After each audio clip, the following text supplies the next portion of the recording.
Da-da-da. Da-da-da. You made it. It's a Friday morning. You're hanging out in the break room. Rochester's Classic Rock 96.5 WCMF. How's it going, buddy? Pretty good, buddy. I don't know why I went first. I'm sorry. Are you okay? No. That was weird. What's happening? Well, you were looking at me when you said it, so it threw me off. What's going on, female buddy? Doing good, buddy. I'm scared. What's the matter? It's never happened before. True. You know, we don't like things out of order in this room. That's true. 53 degrees right now, but it'll be up to a beautiful 74. Sunny all day. This weather has been just, you know what. Yeah, it's perfect, man. It's perfect fall weather. And if you are the high school sports type, perfect weather for Friday Night Lights tonight. Oh, yeah, buddy. Got a whole bunch of big matchups in Section 5. Let's talk about sports and parents for a second. Are you okay with that? Yeah. Because it is consuming my life. It is now consuming my life. My daughter plays hockey, my oldest. My youngest plays tennis. And last night I was thrown into an experience I had never been in before, and I had a realization. What happened? All right, so my youngest, she goes to middle school. They had a middle school picnic. Oh, okay. They have it every year. Cute. Parents and kids get together. They give you hot dogs. It's like 5 o'clock last night. And the middle school picnic is at the sports stadium there, and it coincides with like one sporting event every year. Yeah. So like last year was a football game. This year it was a girls' soccer game. All right. So I realized as I was walking in, I had never watched a women's high school soccer game, girls' high school soccer game in my life. Well, why would you? But I've never been But not even like when you were a teenager? No, I never went. Oh. I never dated any girls that played soccer. Yeah. I know that probably sounds bad. Went to a lot of basketball and volleyball games. Oh. But I feel like when you were in high school, that team was really, really freaking good. It was, They but- were like state champs. But I also played football, so like we were practicing true, while they were yeah. playing All right, games. fair You Can know I what give you a mean? little sidebar? Sure. So I went to a very strict Southern Christian school for the last 2.5 years of my high school. Okay. We were not allowed as boys to watch the girls play sports. Wait, seriously? Right. They made us leave. You couldn't watch them.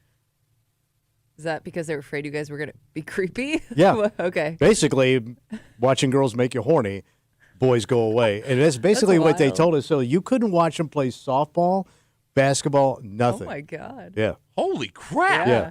Okay, so with all that being Yeah. said, I am sitting in my first ever girls soccer game last night, and unbelievably talented. But as I'm looking around and taking in the scene, I start to realize that the moms and dads at this sporting event are different than any other moms and dads. The soccer moms? You got it, soccer moms and dads, because I came up in the football world, and I know those moms and dads. And hockey parents been a part of my life for 40 years, so I'm well aware of that world. These parents were so prim, proper, and well-dressed. Yeah. It was like a bad Hallmark movie. But they weren't out of control or screaming or Not anything? out of control, not screaming. They're cheering for their kids. Yeah. Oh, yeah, obviously. But nothing out of... But like, even the way they were dressed, like all of the dads were dressed like what you'd expect like a CEO of like a startup to look like. Yeah. Like denim hat and like quarter zip and like, a nice pair of chino shorts. Right. Sneakers that were sensible. Sensible And sneakers. clean. Yes. And then like all of the moms were wearing like sweatshirts with like either the college they went to or like the team their kid was playing for. That's like an attractive group. Ah. I see why they kept you from games now. No, I don't mean it sexually. I just mean an attractive group of people like they're like buttoned up. Okay. All right. Not like I'm gonna like get horny. So on I top didn't say it. You just brought it up. So today What? I will be back at school. Yeah. My daughter has a tennis match against beat Mercy, and then there's a football game after that my kids want to go to. Oh, all right. So And- you're stuck there all night. Yeah, I mean, it is what it is. That's what parents do. But I'm going to have this. You're going to school just as much as you did when you went to school. I'm actually going to school more now than I did when I That's went. insane. But I'm going to have this weird car crash of sports parents tonight because tennis parents are similar to soccer parents. Yeah. Very subdued, right? Different sport. Yeah, and different kind of, I mean, I don't know if lifestyle is the right word, but if you put football parent and tennis parent next to each other, you know which one is which. Well, I'm guessing the football parent is more aggressive as far as cheering and getting into the game. 100%. Well, And different atmosphere too. Yeah. It's loud. There's a big crowd there. Not so as good looking. good, not bad looking people, but not like, stunning. Not a stunning crowd. write it down. Tommy Muley, not horny for football parents. No. Dads or moms. Plus, with football, you get the opposing parents too. You get way more opposing parents, I'm guessing, than other sporting events. Well, I think there's just way more people at football games. Yeah. period, Well, 'cause, yeah, it's popular. There's also more kids on the team. Yeah. Yes, but it's the most popular sport. That's terrible to say. I didn't say anything. Why do you just You're run just your talking mouth? yourself So we went from, we start with like, hey, here's what I noticed about the difference between sports parents. Horny for sports parents. Which popular, what's not popular. And then tomorrow my daughter's got a hockey game, and that's always, holy crap. Yeah. That runs out. Hockey parents seem to get the most press. It seems over the last 25 years. For good reason. Yeah. I mean, it's an earned Yeah. reputation. Yeah. They hit the news a lot. But I guess what I realized last night, What's that? between my tennis experience with my daughter, my youngest, which, I'm only about a year into, the soccer parents last night, the football parents I know so well, and the hockey parents that I am constantly surrounded by and am one of, that I think if you were to walk down the street and just look at somebody, you could tell your kid plays fill in the blank. You can tell what sport? I think I am at the point now where I could just look a mom or a dad up and down. What a pointless skill. Well, not if I get a job at the county fair. That's his superpower. Here's what you weigh, and here's what your kid does for athletics. No, but it's weird because there's no logic behind why it should be that way. And, like, I don't think it changes by school either because, like, my kids go to Aquinas, right? But, like, those football parents look exactly like every other football parent in America, right? And, like, I understand that, like, hockey is a sport that has a financial barrier for a lot of families, right? So, like, but even that, you can't tell a difference between, like, some small town, hokey-pokey hockey team and, like, you go to Detroit, Pittsburgh, Chicago. They all look the same. So, and you'll never really know if you have that skill. Because you'll never be able to randomly go up to somebody and go, wow, you're pretty good looking. What'd your kid play? Why would I say you're good looking? Well, because you're more buttoned up. Stop being horny for sports parents. Because you're telling me soccer parents seem to be more refined. Without question. Yeah, that's the perfect That's word. weird. Yeah. They must have changed then since I was a kid. Really? I don't ever remember thinking these Well, they weeded parents out all were the fugglers. fine. You did go to Hilton.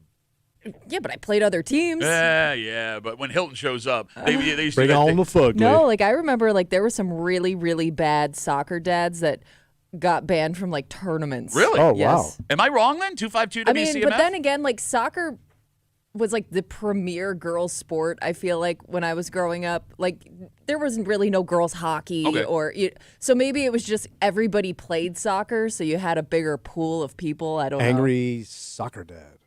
Oh, yeah. Like, I can remember this one dad specifically. I remember the team. It was one of the Greece teams. And, yeah, like, everybody knew this team because of this dad. Really? Yeah. Ooh. He was loud. He would, like, cheer for the other team, but, like, call out other players. Like, he felt like because he was also being positive that he could be negative towards the other team. You Dick know dad. what I mean? Oh. Major Dick Dad. What? I gave them a compliment earlier, so I should be able to say whatever I want about girls on the team. So I guess what I'm gathering from this new superpower that I think I have, again, last night going to this, my first ever girls high school soccer game and like noticing the difference between the parents there and hockey, football, all this stuff. Do our kids play sports because they want to play sports? Like the type of sports they play because they want to play that sport? Or do they play that sport because they've already been predetermined based on what you do for a living, how you dress, how you conduct yourself socially? That determines what your kid ends up playing. Well, I'm guessing, too, like the parents may have at some point pushed you into something. Okay. Because that's what they were into. Okay, maybe you picked that up along the way. But I never played tennis. My wife never played tennis. My little one plays tennis. Yeah. I don't fit in with those parents at all. No, that's They're very true. nice. They accepted me. But your daughter plays hockey. You played hockey. Yeah. So, I mean, that's one of them. That did happen. No, I mean, that's not a bad theory. It's just, there have to be sports parents out there like me, like with the tennis, right? Because, I fit in perfectly at hockey rinks. Mm. And again, the tennis parents, they have welcomed me in and they accept me for me, which I do appreciate. But like I do find I have to sit on my hands. Yeah. I try not to make any noises because during the tennis. Yeah. But I get very excited watching my little one play. And Yeah, it's you hard. don't want to go all McEnroe out there. Are you serious? I find myself openly clapping for the other team too. Because like Oh, no, don't be that Well, guy. no, like 'cause, you like, politely clap. Yeah, for but both like sides, I thought. well, no, like I mean, there are I am coming to appreciate. Oh, tennis, you're saying? Yeah. Maybe it's a little different. Well, no, because like I'll just instinctively like if Yeah. Claire does something well, Yeah. and then everyone will be like looking at me, and then like the other girls will do something good, yeah, Also good. also good, Yes. very impressive shot, that was a nice way to do that. Yeah. But I don't feel that pressure with hockey. I wouldn't feel that pressure if my kids played football. But again, I But think you're more because- interested in hockey. Well, Oh no, I'm very interested in my daughter's tennis. I hear you. I can hear it in your voice. I'm very excited. Listen, you love hockey, though. You follow hockey. You follow the Sabres and all Sure. that stuff. But that's your sport. Yeah. That makes sense where you're not really a tennis fan. You're a fan of your daughter playing tennis. Okay. But also Right? tennis there's so much more of a spotlight on you as a parent because there's only so many girls that play, so there's only so many parents that show up. Is that what it Tennis. is? And your So, kid's like- constantly on the court. Yeah, so I feel like you cheering good. is going to stand out more than when you're in a Yeah. crowd full of people. It's quiet. It's Yeah. refined. We got Instagram messages coming in. You can always get us, Duffy. Easiest way to get us, Duffy on WCMF. JB writes us, try having a kid that plays hockey and varsity golf. Two completely different ends of the sports parent spectrum. It is, I have had days How where do I've had, parents watch golf, I didn't think you were allowed to watch golf. right? Because you'd have to follow your kid from hole to hole, Get your steps in. I guess. Yeah, where do you stand? And Tommy's not allowed to follow hole for hole based on how horny he is for sports parents now. Yeah, I kind of thought the kids just went off and played. I didn't know like parents showed up. Beats the hell out of me. Well, I mean, you could. Well, no. Just 'cause- stand there and follow your kid. yeah, but they got no one That'd with the be ropes to weird. hold you back Yeah. off the fairway. I don't think they need them You gotta- in like high school golf. What? Like, you think an aggressive dad, golf dad? Just a dad shouting out pointers. I could see dad. Well, that's a caddy. I could see golf dads being aggressive dad. Yeah. Because every Oh. guy that plays golf gets pretty angry and aggressive when things go poorly. All right. Am I wrong? I don't know, but like when they had the playoffs and stuff in high school golf, I mean, I guess the parents would show up. I mean, yeah, but again. Sad as that is. don't know where you no, go. why was that sad? You're there to cheer for your kid. I Yeah. know, but man, it's golf. Oh, my God. I know. Hey, I know. If God my bless daughter you. didn't play tennis right now, you'd be like, oh, it's tennis. But you're a pandering ass, scared ass bitch is what you are. Yes, I am a panderer. Pandering ass, hot for sports, mom and dad's pandering ass bitch. No, like, I guess to the point of this, like, golf into hockey Yeah. into golf. There have been days where I've had to go from a tennis match right to a hockey game or a hockey game right to a tennis match. And it is like you have to take a moment in the car to be like, I am now changing. Okay. I am a butterfly or a caterpillar that is becoming a Oh, butterfly. so you had to switch hats, basically. Yeah. Okay. But that has to be extremely expensive, though, to be a hockey dad and a golf dad. Yeah. Probably. But hockey and golf, a lot of guys that golf, guys and gals that golf also play hockey. But I'm just saying, like, the training, the Sure. equipment. Sure. Because you had to belong to a country club just to get, to play constantly. Not necessarily. There's a girl. Yeah, I know a lot of guys that grew up just playing golf with their dads, and their dads. But like, you would still have to keep going to the club and paying and going and doing But all I that. think you know what. But in the realm of like travel sports, it might be a cheaper option. I mean, to Kimmy's Travel golf. Well, No, but I'm saying like if you're just a casual, like if you want to play golf, let's say you want to play Yeah. for a high school team, like you would probably, I don't know what it would cost to play for the high school team. So I know one of my daughter's teammates had Yeah. never played golf before. Yeah. And this year she made the JV golf team. Like, it's Oh. something she wanted to try. Cute. Yeah, but like, I mean, it wasn't one of those. When I say never play golf, like they Yeah. don't belong to a country club or anything. Yeah. So like, she just like showed up and made Yeah. the team, and they're going to teach her how to All play right. golf and like make Nice. her. I don't know. I mean, I'm always jealous. It's such a great skill to have for the rest of your life is to be able to play golf. I agree with you. If you like it. Yeah. No, I mean, But it's even why if you don't, you're right. It's a good thing to know how to do. Yeah. it's When why you I'm have glad. to jump in socially. It's why I'm glad I got my little one got into tennis. Is because that's one of those things you can play like forever. Yeah. Whereas like you shouldn't play soccer after 40 because you're going to blow your knee. Right. Yes. You shouldn't play football after you're done being a Well, how child. could you, right? Well, I you mean- can. Well, They have those yeah. semi-pro league 37U that you can go out and play. Yeah, but golf and tennis, yeah, that's perfect. Even with pickleball, we've seen injuries. Yeah, you're right. Like my oldest playing hockey, like there's a famous saying: no matter how good you do at hockey, all roads lead to beer league. Yeah. Like my daughter, if she wants to keep playing hockey, will have to go play beer league hockey. And the amount of guys and gals I've seen do terrible things to themselves doing that. Yeah. It's a So that little- kind of peters out. Exactly. Because I was thinking, too, like when we traveled, you could be in the most busted area of this country, and that town is close to a golf course. Yeah. Like, it's just golf courses all over the place. Yeah. And I was thinking, who belong? Like, this is like a really poor area. Who's got the money for that? And there's jerks out there playing. Well, why are they jerks? Oh, All right. Because they're busted and they're playing golf. So I guess we learned, Tommy, horny for sports parents, not horny for rural golfers. We have a dynamite. Watch your whole sports parents got a break room for you Yes. this morning here on CMF. It's Friday. You know what that means. Oh, creepy time. That's right. We got a creep cap just after 7 o'clock, and it is a football Friday. Bills-Jets, 1 o'clock live Sunday right here on 96.5 WCMF. We got to get into this game and what it means compared to what it was on Sunday because, like, I know that game was intense and the stakes were high. Oh, yeah. I'm not here to argue the stakes are as high Sunday as they were on Sunday night because they're not. But this game is sneaky important. Okay. Quite sneaky important. And some information we got yesterday makes, why does it have to be so hard, Kimmy? Why does it always have to be so hard? Why was hard now? Well, you look at it, sports parents. Yeah.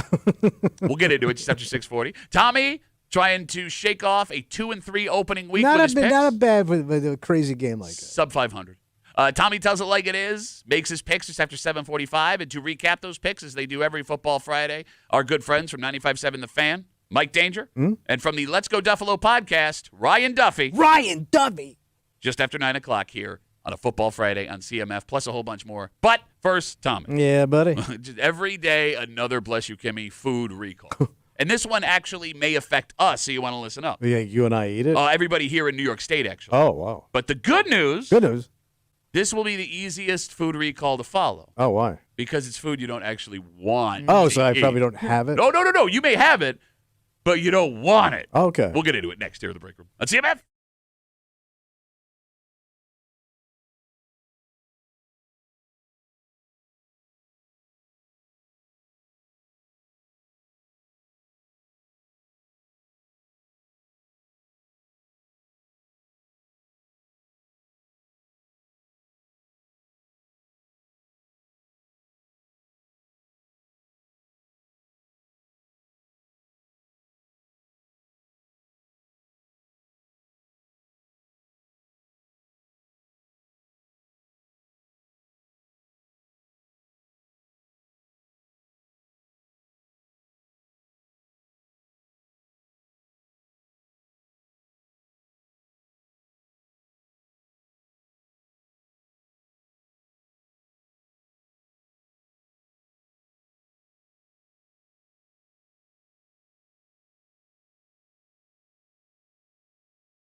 Another day, another food recall. What happened now? And this one could actually affect us. But there is good news here. What's that? With most other food recalls, there is a debate to be had in your head. Oh, yeah, sure. This one, not so much. So it's cut and dry. Cut and frozen, actually. Oh. You're hanging out in the break room, Rochester's Classic Rock 96.5. WCMF, just after 6:45, it is Football Friday. And the theme for Sunday and the next few weeks. What's that? You ready? Get right, take care of business. Okay. Get right, take care of business. And that theme was already shot in the ass yesterday What with happened? news that we got from Bill's practice. How the hell did this happen out of nowhere? I don't know. Okay. We'll get to it on a Football Friday just after 6:45 here in the break room on CMF. Bags of frozen vegetables have been recalled for a listeria risk. Not okay. good. Yeah. So this is one food recall we actually have to pay attention to because it's possible these have been sold in the state of New York. The Endico Potato Company out of Mount Vernon has recalled its frozen peas and carrots. One of my favorite companies. Mount The Endico. Indicos? For the peas and carrots mixed veggies. So if it Okay. says something on the bag about Endico Potato in Mount Vernon, New York, you want to get rid of those suckers like immediately. All right. Bad business. And by listeria can really, really F you up. Oh, yeah. Especially pregnant women. Like that's like the thing they tell you to stay away from. Like That's why you can't have like cold cuts and stuff. You got Yeah. it. So check your frozen veggies, Google if you're concerned, and you can either toss them Okay. or bring them back to the store for a refund. So two good things about this What's that? particular recall. One, Tommy, bags of frozen veggies are like 50 cents. Yeah. Like $1 at the most. Mm-hmm. So even if you chuck this out, it's not going to kill your budget. And you don't feel as guilty about throwing them away? Yeah. Yeah. But that leads to our second one. What's that? Your soul won't hurt throwing out a bag of frozen vegetables because you didn't want to eat those frozen vegetables in the first place. Yeah, well, I don't even know why you bought them. Well, Well, it looks like I can eat these. Yeah. Darn. Look, I think we all buy frozen vegetables with the best intention. I guess. It's always good to have multiple bags of frozen vegetables in your freezer. Yeah. But you never use them, to your point. I use them. You don't use them? So I used to use them when my back hurt.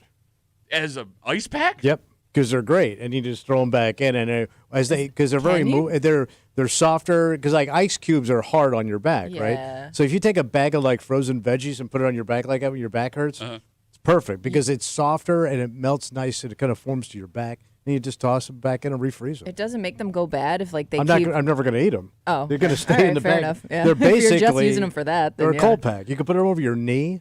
You don't get frozen veggie guilt? No. Like when you open up the freezer and you see those frozen veggies, you're not like, I got to eat these frozen veggies? No. We never had that much in there anyway. Kimmy, he only eats his vegetables fresh. I get fresh produce. Am I wrong? You think frozen veggies are trash? Trash veggie? You think they're trash veggies? Well, I mean, they're not for me. Are you trash if you buy frozen veggies? You're getting close. You monster. Oh, if you have I guarantee kids, you, there's a woman down the hall Yeah. that's all she serves her babies are frozen veggies. I can't afford. I ain't gonna spend $13 on a head of broccoli. When I got frozen broccoli, I can boil myself. Frozen veggies are super easy. And Kimmy said, if you have kids, it's the easiest way to Yeah, make but- sure you're Yeah, but they don't want them. Yeah, I was gonna say I have like PTSD from frozen veggies. frozen veggies. My both don't even work. Because it was like when I saw those come out of the freezer, I was like, I'm gonna be sitting at the kitchen table for Yeah. a while No, I until know I what- finish those frozen veggies. No kid wants peas and carrots. They were always like warm and mushy. yeah, Ugh. and they don't taste right. They're Yeah. always the consistency is not No. there. Oh, okay. First of all, frozen Ugh, veggie warm technology. frozen carrots. Ugh. Yeah, you're right. Yeah, I the ag- worst. I agree with all you're saying. You're right. You're not wrong. First off, frozen veggie technology has come a long Okay, way from I'm when not we were familiar. kids. All right. I do Yeah. have the PTSD from the frozen Yeah. veggies as well when I was a kid. But like, if you're a parent, there is constant pressure to make sure that you're not just stuffing your kid's face with like bad food all the time. Right. So the frozen veggies, they're cheap, they're easy, they can be done in literally yeah. in the No, I bag. get Yeah, you why just- parents you use just it. mic 'em, Just right? Yeah, sucks. yeah, mic them. You Yeah. mic them. Tommy was running out of time. You zap 'em. Tommy was running out of time. Didn't have time to say the word microwave, so we shortened it up. What do you call it? Nuke it. Everyone says nuke it. You nuke it. Mic it. You're mic it. Hey, you got mic the Because veggies it's over not. there? It's not a nuclear device. Where you cooking this stuff, man? Everyone knows when you say nuke it what you're talking about. More than mic it. Took the veggies, put a microphone on it. We're going to live stream the veggies in the freezer, you jackass. No, I mean, I don't know about you, Kimmy. I'll go, like, when I go to Wegmans, I'll buy, like, frozen veggies 10 at a time. Bag. 10? Well, yeah, and just keep them in the God freezer. damn. And then, like, if I feel guilty, like, here's what I do. Yeah. If I feed my kids something, like, that I know is not healthy, in my head, It balances out. yeah, here's some veggies with it. Here's what I boiled for you. Except, no, not even steamed in the bag. Oh. But, Kimmy, like, once those veggies are in your freezer, you feel like you have to eat the veggies when you open up the freezer. No? No, because I think the freezer mentality is, oh, well, it's going to stay good. Yeah, they probably last Yeah. a couple of years in there, probably. I don't think they last years. I don't get like God, freezer too. guilt because in my mind I'm just I'll eat it later. It's not like the fridge where I think it's gonna go bad. Like I'll let those veggies sit up probably a little too long until you do a full fridge clean out and you're like, whoa, these have been in here for like 2 years. Can you Google how long frozen veggies are good in the freezer? I'm guessing it's got to be more than a year. For frozen food No, like that? I think Seems it's like a quicker long than you time. think. Goddamn canned stuff goes like 2-3 years. Yeah, because it's in a can. What's the difference? This is frozen in a bag. In a bag, not a can. Can is different than a bag. You can't mic up a can. Okay. Yeah? It says No, we'll catch Can on you fire. nuke a can? No nuking or miking. for best quality, use frozen veggies within a year of purchase because it says it starts to decline from like 8 to 12 From months. yuck to mush. Yeah. From yuck to mush. That should be I our wouldn't- slogan on the show. I wouldn't go longer than a year, put it that way. All right. Vegetable expert Kimmy. Yeah. Love you. 252 WCMF. We're talking about this frozen vegetable recall for listeria risk, and this one actually matters to us. The company that makes them is out of New York, and they may be floating around grocery stores here. It's Endico potatoes and Mount Vernon peas and carrots mixed vegetables. If you have them, look, Google, Yes. check. You don't want to get sick, listeria. You don't have to around with it. The other thing that makes the frozen veggie recall easy. What's that? Okay. It kind of feels like you're in a mini relationship with a food item when you buy it from the grocery store. Like you're married to it? Well, like, walk right. with me, okay? Let's say I'm walking down an aisle at a grocery store, and I see something that I think I'm going to enjoy eating. Yeah. I now am looking forward to eating this thing up until the point I put it in my mouth. Yeah. You understand what I'm saying? Yeah, you're gonna attack it soon. So let's use cold cuts as an example because there was Oh, that yeah. boar's head recall. Yeah. All right. So if I get a whole bunch of roast beef, center cut, looks delicious. Red in best. the middle, perfect. The best. And I'm already thinking all the different sandwiches I'm going to make with this roast beef. Oh, sure. If I see on the news this roast beef has been recalled, well, now I spent money on it. I'm pissed. I was already looking forward to eating it. You were gonna eat that today. Yeah, and there's a fight in my head. Like maybe, just maybe, I'm so attached now to the roast beef, I can have this and I'll be fine. What are the odds? What are the odds? I would probably roll the dice and eat the roast. That's what beef. I'm saying. That's what I mean. Like it's like breaking up with a spouse, having to throw out that food that I was looking forward to eating. With the veggies, I it's would like, definitely throw out a spouse before a roast beef. I did it twice. with the veggies, it's like that chick that it's like, all right, well, I Yeah. met her at a bar one time, and like we're kind of Yeah. seeing each other, but whatever. In the trash you go. 252 WCMF. Let's talk to Pete. Hey, Petey, how are you, buddy? Freezer burn. Yucky. Nasty. That's so gross. That and the wife has this, cave of set up stuff, condiments and soups and it. It's called a pantry. It's called a pantry, Pete. Or a kitchen. Yeah, it's in the basement. You turn that can over and look at the expiration dates from freaking 2020. Yeah. I opened up a jar of Thousand Island. It looked good. Okay, open it up. It's brown. Oh. Look at the date. It's from like 2020. Okay, can't put that on salad. So it's a waste of money to have this covered for whatever, and all the frozen vegetables you dig in the freezer. Down at the bottom, there's a can of pea or a bag of peas that were from who knows when, and they're freezer burned. And forget it. I'd rather just eat out. All right, Pete. I get a sense here with this guy. You're not in a happy food marriage. Oh, not really. Pete, thanks for the call, buddy. I Have a got good one. Thousand Island All dressing right. is browner than the Thousand Islands. To Pete's point, Yes. we all went a little crazy during COVID and went out and bought all Everybody that- stocked up. Yeah, non-perishable food. So we did a pantry clean out. Yeah, a couple I weeks think ago. everybody did at some point. I found a can of chili from 2020 Oh, wow. in the back corner of the pantry. And I'm not going to lie to you. It was my favorite can of chili. Is it that expensive crap you buy, Yeah, that well, Amy's? Yeah. Yeah, that stuff is like $6 a can. It is now. It was $2 at the time. Yeah. Now it's like $6. But because it's $6 a can now, I was like, You can't. I didn't. Wait, it expired in 2020? Well, it said best if used by September of 2020, whatever. Oh. And I was like, it's been in the can. 5-year-old can of chili. It's probably still fine. It's got to smell like a big can of yo ass. I mean, why would they can that? Big mistake. Can't even mic Well, it. we were very desperate during COVID. I don't know if I'm taking a chance on No, that. wait, man. It's all 5 years out of date. Yeah. Probably fine. 252 WCMF. Let's talk to Dan. Hey, Dan, how are you, buddy? Boys, how's it going? Good, man.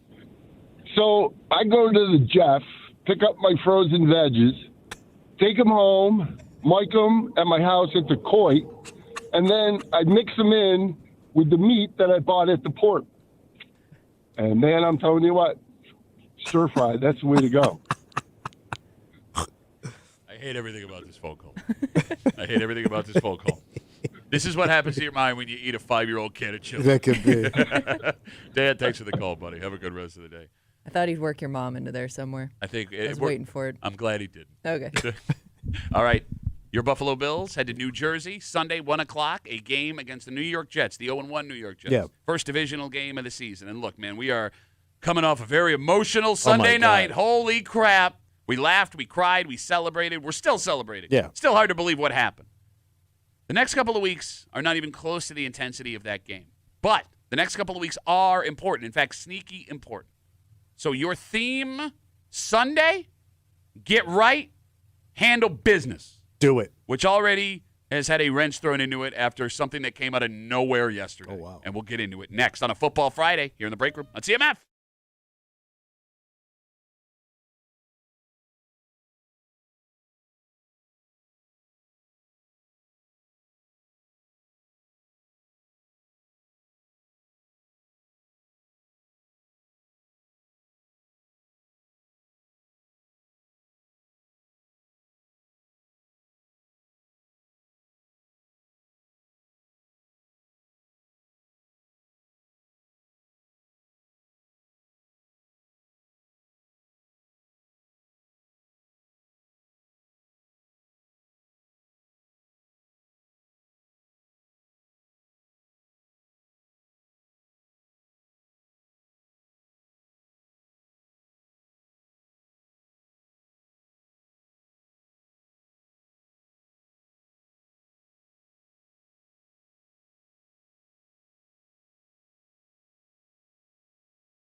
Bills fans spent a lot of emotional currency going into, Come on. watching, and finishing opening night against the Ravens. A roller coaster that had us looking 10 years older Monday morning, all of us. And now that the Ravens game is out of the way, it is time to shift mentality. It's win stacking time, Tommy. And while you're doing the best you can to stack these wins, there is some business to handle. So what happened? You're hanging out in the break room, Rochester's Classic Rock 96.5, WCMF, Bills, Jets, 1 o'clock Sunday, live right here on CMF. If you want to watch the game, Watch it. you can do it with a super cool, handsome guy. Really? Ryan's going? No, Ryan's not going. I was a super cool. Oh, the runner-up. Me, Pat Duffy. Runner-up brother. I'll be hanging out at Bill Gray's Chai Lai. 1 o'clock for this Bills-Jets game Sunday. Great food. Oh, Fantastic drink. A lot of laughs. Really charming cat. Big party. We'll see. It's cheat day, too. I'm getting after it. Oh, yeah. I Double believe, croutons. I believe it's $1 wings, and I'm going to have like $25 in my pocket. We'll see you Sunday, 1 o'clock, live. Bill Gray's Bills Jets with your friends from 96.5 WCMF. All right, so Sunday night, going into this game, we knew that Ravens team would be a top 3 team in the AFC, and they showed us why. We also knew that the Bills' schedule was going to be strange because you start with arguably the biggest game of your season against Baltimore. Yeah. And then things slow down significantly. Okay. Softens up. You got it. This week, you have the Jets. The soft-ass Jets. Well, the Jets. Softy town. The Jets gave up 34 points to 174-year-old Aaron Rodgers and the Steelers last week. The Jets are led by rookie head coach Aaron Glenn.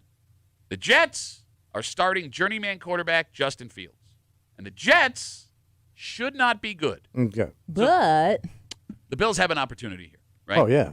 Kimmy, you can get a win, handle business, fix some things. Like the first thing you got to fix.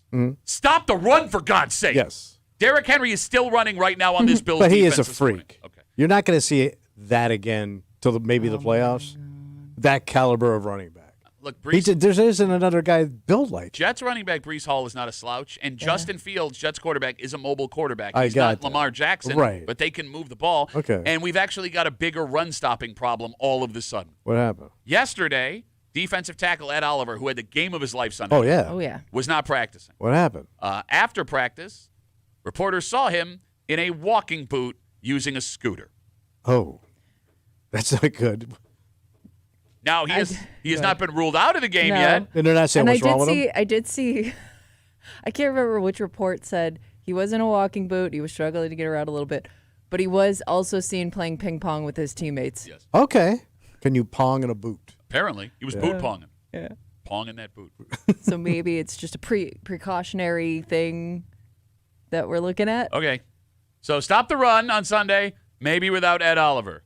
2, All right. find a way to move the ball on offense with more than a quarter left in the game. That would be Okay. good, right? Yeah, right. no slow start. I mean, lost in that amazing comeback on Sunday night. The Bills struggled offensively from the second drive until the fourth quarter started. Well, maybe that's what they needed to get it going. Like they finally got in a rhythm. Oh, I hope so. But, like, You know? look, man, not They just always come out a little soft at the beginning of the season. Well, and we did talk about how most of the starters did not play in preseason, and if that would affect, their ability to really get the momentum going early on. Well, I guess we're going to find out in the second quarter on Sunday, right? I mean, look, it is very important that you start your divisional schedule on Sunday with a win because this game is a sneaky big win. You have the Jets on Sunday. Yeah. You have Miami on a short week at home turnaround. But they're a disaster. Again, it's week 1. Yeah. I agree. But Miami looks bad. And Coach Skateboard looks like he may not Yeah. be long for that job. Yeah. But you got back-to-back divisional games after what might Okay. be the hardest game you play all season, opening night. And the Jets just always traditionally play the Bills tough. They don't make it easy. Oh, we're going to talk about that a little more later in the show. Kimmy, here is my worry. And I'm going to ask Kimmy first What's that? because she actually knows ball. Okay. It's a part of our new segment called Kimmy Knows Ball. Kimmy? Yeah. Are you worried the toll the Ravens game took physically and emotionally on the Bills could show up on Sunday against the Jets? I think that they've had enough time, and based on like the injuries and stuff, I think that they should be okay. Because like we've seen in the past, like the Bills lose a bunch of guys up front, and that's after these tough games. And besides that, Oliver, like seems like everybody's trending in the right direction. So I'm not just talking injuries here. Okay. Because Tommy, like, You're just saying like exhaustion-wise? mentally and physically. Like, Yeah. you had to, Tommy, dig deep for everything you had to finish that game out on Sunday night, and now you're going on the road to a team that you maybe, I mean, look, nobody, you don't want to think they overlook teams, but it's the Jets. And you know the Jets. You know them inside. Well, you don't know the Jets, though, because it's a brand-new coaching staff, brand-new quarterback. But they weak ass. Okay. And you can't tell me you need more than a week to get your crap together to go down there and kick their ass. All right. Come on. I didn't want to have to do this now, but now we have to do Here this. we go. Let me explain something. All right. Game of football. Fun fact. Fun. And the phone number is 252-WCMF as you talk about this Jets game on Sunday. Josh is 8-2 in the last 10 games against the Jets. Yeah, he owns them. That's really good. Not so fun fact. He's only 3-2 on the road in that stretch. So when he goes down there, he struggles. When he plays in the Meadowlands. But he's still over 500. Okay, 3-2 for Josh Allen is not great. Yeah. But Josh Allen, but you're pulling all the history of Josh Allen. No, He's a better guy now than when he started. It's the last 5 years. I left right. off the last 2 seasons. But you don't think he's gotten better over the last 5 years? Josh Allen has lost to Zach Wilson as the quarterback of the Jets. Yeah. Josh Allen has lost to Sam Darnold as quarterback of the Jets. And that Zach Wilson thing was 2 years ago when Josh was just as good a quarterback. And look, I agree, he's getting better every year. Well, he's more mature. But it's not like 2 years ago. It's like, oh no, what's Josh going to do? Like, he was arguably the MVP 2 years ago. The seasons he lost to Zach Wilson in the Meadowlands and Sam Darnold in the Meadowlands, he was having arguable MVP seasons. So you can't sit here and be like, oh, Josh is infallible now. Watch him go. I think you're worried about nothing. This may not be the walkover game Bills Mafia thinks it is. I'm more worried about Miami on a short week. And I know like that the Dolphins looked awful, but like when you're going from playing like the Jets to Miami, 2 divisional games back to back in a short week early in the season, when you're still gelling as a team. Yeah, but you can say the same thing about Miami's going through the same thing. And they suck. And they have to go on the road and do it. But every now and then those teams pop, you know? And they play a tough game against somebody that's unexpected. This is going to be the season of no pop. I'm telling you right now. Why do you do this? Why do you do They're this? going to push these 2 teams in. I'm less worried about Miami, Kimmy, because they're on the road on a short week. That's what I'm saying. That's not what you said. I said they have to come up here and play on a short week. Okay, all right. And they're home. Okay. I would take that team easily. All right, but I am legitimately worried But about. you're always worried. You're a warrior. Yeah, man, I'm a Bills fan. Like, Bills fans worry. The one thing I got to say about Josh, he looks way more confident and loose now than he did 5 years ago. Okay, time out. He looked way more confident and loose starting with 10 minutes left in the fourth quarter. Yeah. Right. And He was chill, man. No, you didn't hear what I said. I never do. I am not blaming Josh for what was going on in that game. But you can't sit here and tell me in the third quarter when they were down 15, you were like, oh, man, Josh is – all right, he looks No, great. but now you saw what the kid's capable of, right? He didn't cave on national television on a Sunday night game against probably one of maybe the best team in football at that point. Yeah, fair. And he rallied those guys and won the game. You're all good. This is a nothing game. A lot had to happen on Sunday. And he made it happen. No, he You're didn't. playing down. I mean, you're playing desperate at that point. And I But wonder, he didn't look it. But I wonder, well, I mean, I'm just saying like game scenario wise. Do you think that he started like slinging the ball late because was that out of desperation? Was that a Joe Brady thing? Because they seem to be playing pretty conservative prior to that. Yeah. And I don't know if that's Josh not trusting a lot of his new receivers or just warming up here, or if that was a Joe Brady call. Like, all right, go ahead, Josh, do your thing. It kind of feels like, with the offensive coordinator, when you're down 15 points with 10 minutes to go and you get the ball back. Time to cut it loose. Yeah, just go. What do we got to lose at this Yeah. point? 252-WCMF, 252-9263. I'm telling you as a Bills fan, now look, we could come back here Monday morning and I sound silly for saying all this thing, but the fact that in the last 5 games the Bills are 3-2 in New Jersey does not make me feel comfortable. Again, with that game that you played on Sunday night, this does feel like a letdown game. You think they're out of gas? I don't, or emotional gas? I don't think they're out of gas. I could see a couple crazy things happening in the beginning of this game, and all of a sudden you got to climb uphill a second week. You're running up that hill. Running up that hill in New Jersey. By the way, the Ed Oliver situation is all thanks to Gage. Gage? He writes us on Instagram, Duffy on WCMF. He says, it's my fault. Ordered an Ed jersey on Tuesday. Damn it. Happens all the time. Stop buying Ed Oliver jerseys, everybody, for the sake of his feet. Don't jinx it. For the sake of his feet. I mean, look, if the Bills end up in a back-and-forth game with this Jets team on Sunday. Will Bills fans start to be concerned? Because of course they will, because everybody loves to panic. Lost in the amazing feeling in that Ravens game. Yeah.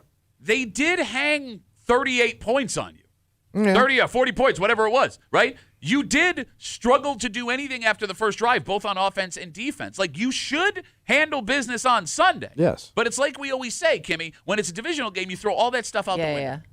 Right? Like, we could come to week 4, and the Bills could be 3-0 with a 3-game lead in the AFC East. You also could have slipped up after a dynamite start, and now you got issues to iron out. How are you not concerned? You drive me insane. Why? Because I don't panic all the time. Like, enjoy that beautiful win. What an unbelievable comeback. And all you could do is, Jesus Christ. But you've been here long enough to know that no Bills fan is ever going to be confident about a game going in, no matter how good the team is. And we don't even know. Y'all overthink this stupid-ass game. It was designed by idiots. It's just like you just grab the ball and hit your heads. Think of that game that they designed. It's for buffoons, and they try to turn it into NASA. It is. And it ain't. Okay. It ain't. At the end of the game, get down in position and hit the guy. You're such an idiot. You never played the game, son. And but I listened to Lombardi. What do you say? It's running, blocking, and tackling. The fundamentals. Bro, he had a very complicated. I'm not going to get into this argument with you. It wasn't that complicated with those chain smokers. So here's the ass kicker. We as Bills fans probably won't know what this team actually is, the Bills, for like another 2 months. 2 months? All right, look at the next 6 weeks. Ready? You got the Jets, Dolphins, Saints, Patriots, Falcons, bye week, Panthers. Oh, my God. None of those teams. My God, it's horrible. None of those teams I just named. Yeah, they suck. Won in week 1. Yeah. And most of them look really bad. Kansas City comes to town on November 2nd. And they laid one in Brazil. And they did. So, by the way. That's an international dump. If you're. On foreign soil. International dump on foreign soil. By the way, I'm going to clean that up because somebody's going to get sick from that dump on foreign soil leaking into the water source. I mean, we're not going to have any idea of what this Bills team really is until after Halloween. Because you could go run roughshod through all of these teams, right? You could. Yeah. And it doesn't mean anything. And when we get to Kansas City, if Kansas City looks halfway decent, by the way, if you're a gambler, Kansas City dogs at home to the Eagles on Sunday in the afternoon. Ooh, what a game. I'm just saying. Just throwing it out there. By the way, speaking of schedule, another weird quirk. What? So we knew the Bills had a schedule that was easier this year. Yeah. especially up front. Yeah. Kimmy, after the results of week 1, right now, the Bills will not play a team that has a win until week 11 versus the Buccaneers. Really? With the Chiefs losing, not a single team on their schedule won week I don't 1 until. Yeah, but I don't want to play a team while they're down. Cake You never want that. I mean, she's right. I mean, the more They're losses, more desperate than ever. Bingo. I mean, let's not forget the Jacksonville game in London, the Jacksonville game a couple of years before that with Urban Meyer. Last year, what game was it where it was like, every year there was a game where you go, how did you lose that game? Yeah. Denver 2 So let's years put that ago. behind New us, York though. 2 years ago. Let's learn from our mistakes and move forward. Look, I need on Sunday an easy and fun Bills win. And I'm telling you, you're going to have it. Yeah, let us, tune out a little bit in the fourth You guys are going to be quarter. hugging me Monday. Saying, I told you, relax. Well, it kind of sounds like we know where someone's Yeah, going. Yep. I don't know, though. He changes his mind. Big pretty quick. hugs on Monday. You've never hugged me in my life. I never touched you. That's what I'm saying. Well, And I pumped you full of alcohol. Could have had you anytime I wanted. God. As a hug. As a buddy. As a hug. Get in the car. Go to the bar. Tommy's got some picks to make and some splaining to do. Just after 7:45, week 2 at Tommy Tells It Like It Is, trying to bounce back from his 2-3 opening week. And after those picks are made, just after 9 o'clock, our good friends from 95.7 The Fan, Mike Danger, and from the Let's Go Duffalo podcast, Ryan Duffy. RD? Yep. I don't know what he is wearing. So it's got to be a New York theme, right? So, well, New Jersey or New York. But kind of the same thing. We had guesses for Statue of Liberty. We had guesses for an actual fighter pilot, but we ruled that out because there's no jumpsuit that he could fit in. He's a musician. He is a musician. So I'm thinking Bruce. Oh, I didn't think about Bruce. Or Frank. Frank. What, you talking about Bruce Springroll? We'll find out. Or Frank's Sinatra. Be Frank Sinatra. Old B. Franks. We'll find out just after 9 o'clock here on a Football Friday on CMF. Speaking of Friday, well, you know what's about to happen. Oh, yeah, we're going to get creepy. Creep Cap coming at you, all the disgusting things Tommy said all week long. And fall is known for two things and two things only. What's that? Football, obviously. Oh, yeah. And here in upstate New York, this other thing. And look. I don't want to sound like I don't understand that the farms that do this in our area need it. Oh, yeah. This is great money for these families. That is not easy work to do. And They're a hit. I don't want to take any money out of their pocket. Yeah. But counterpoint to that, damn it! Damn it! Because there is an article in the DNC that suggests that this apple orchard culture has gone even farther than the insanity that it's been the last couple of years. So they've upped their game? Well, look, man, it's one thing to tour all of the apple orchards in the greater Rochester area. Which would still be tough to do. Exactly. Yeah. But what the DNC implies by even writing this story is infuriating. Oh. And we'll get to it next here in the break room on CMF.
On one hand, these are very unique to our region. Okay. There are a bunch of families who make a ton of extra yeah. money with this, right?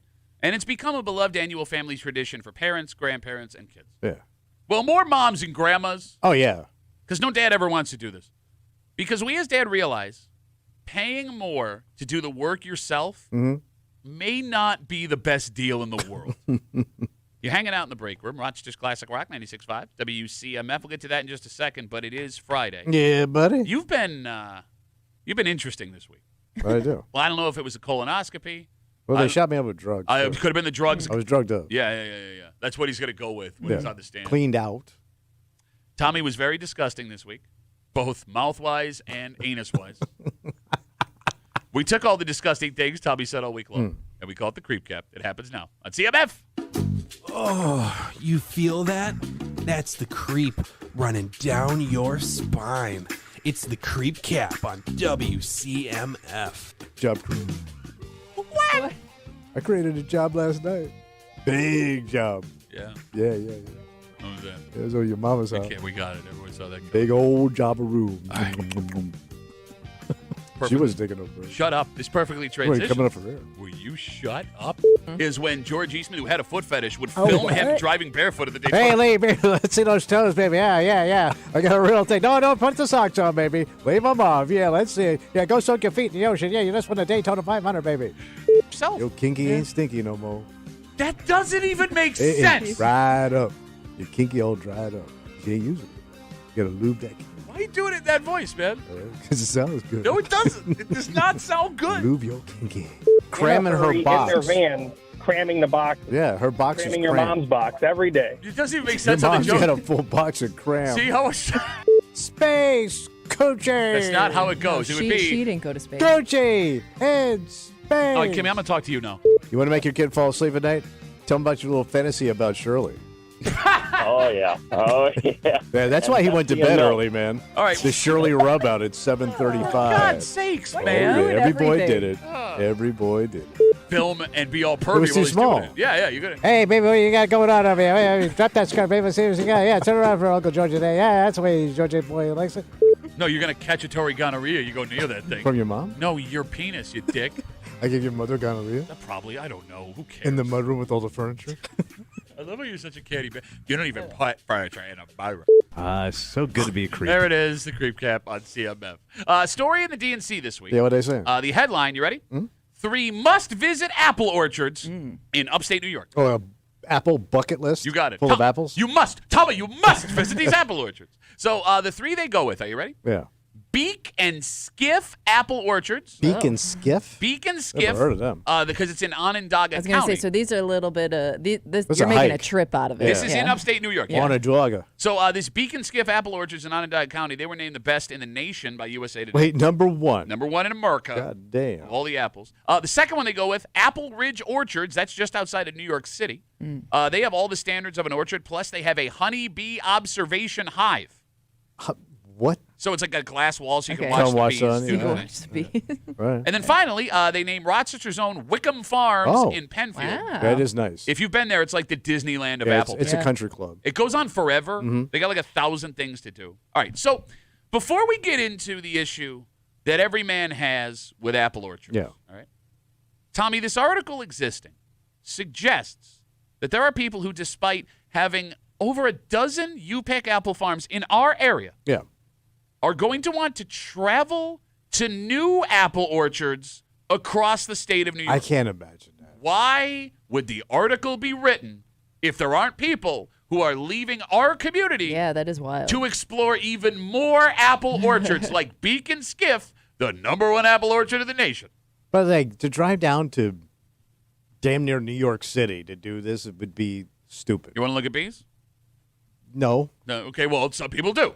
But I mean, think of how many great joints there are around here you probably haven't been to yet. No, I agree with you 100%. And they can't be that much better. I don't know. The name Like- Beak and Skiff makes it sound Well, it better. sounds fun. It sounds like a cologne you can't afford. It sounds like a TV show from the 1950s. Beak and Skiff here. You know, they go on murder adventures series, solve crimes. Got that? Yeah. You No, got, but I you got a bee making honey in your mouth? yes.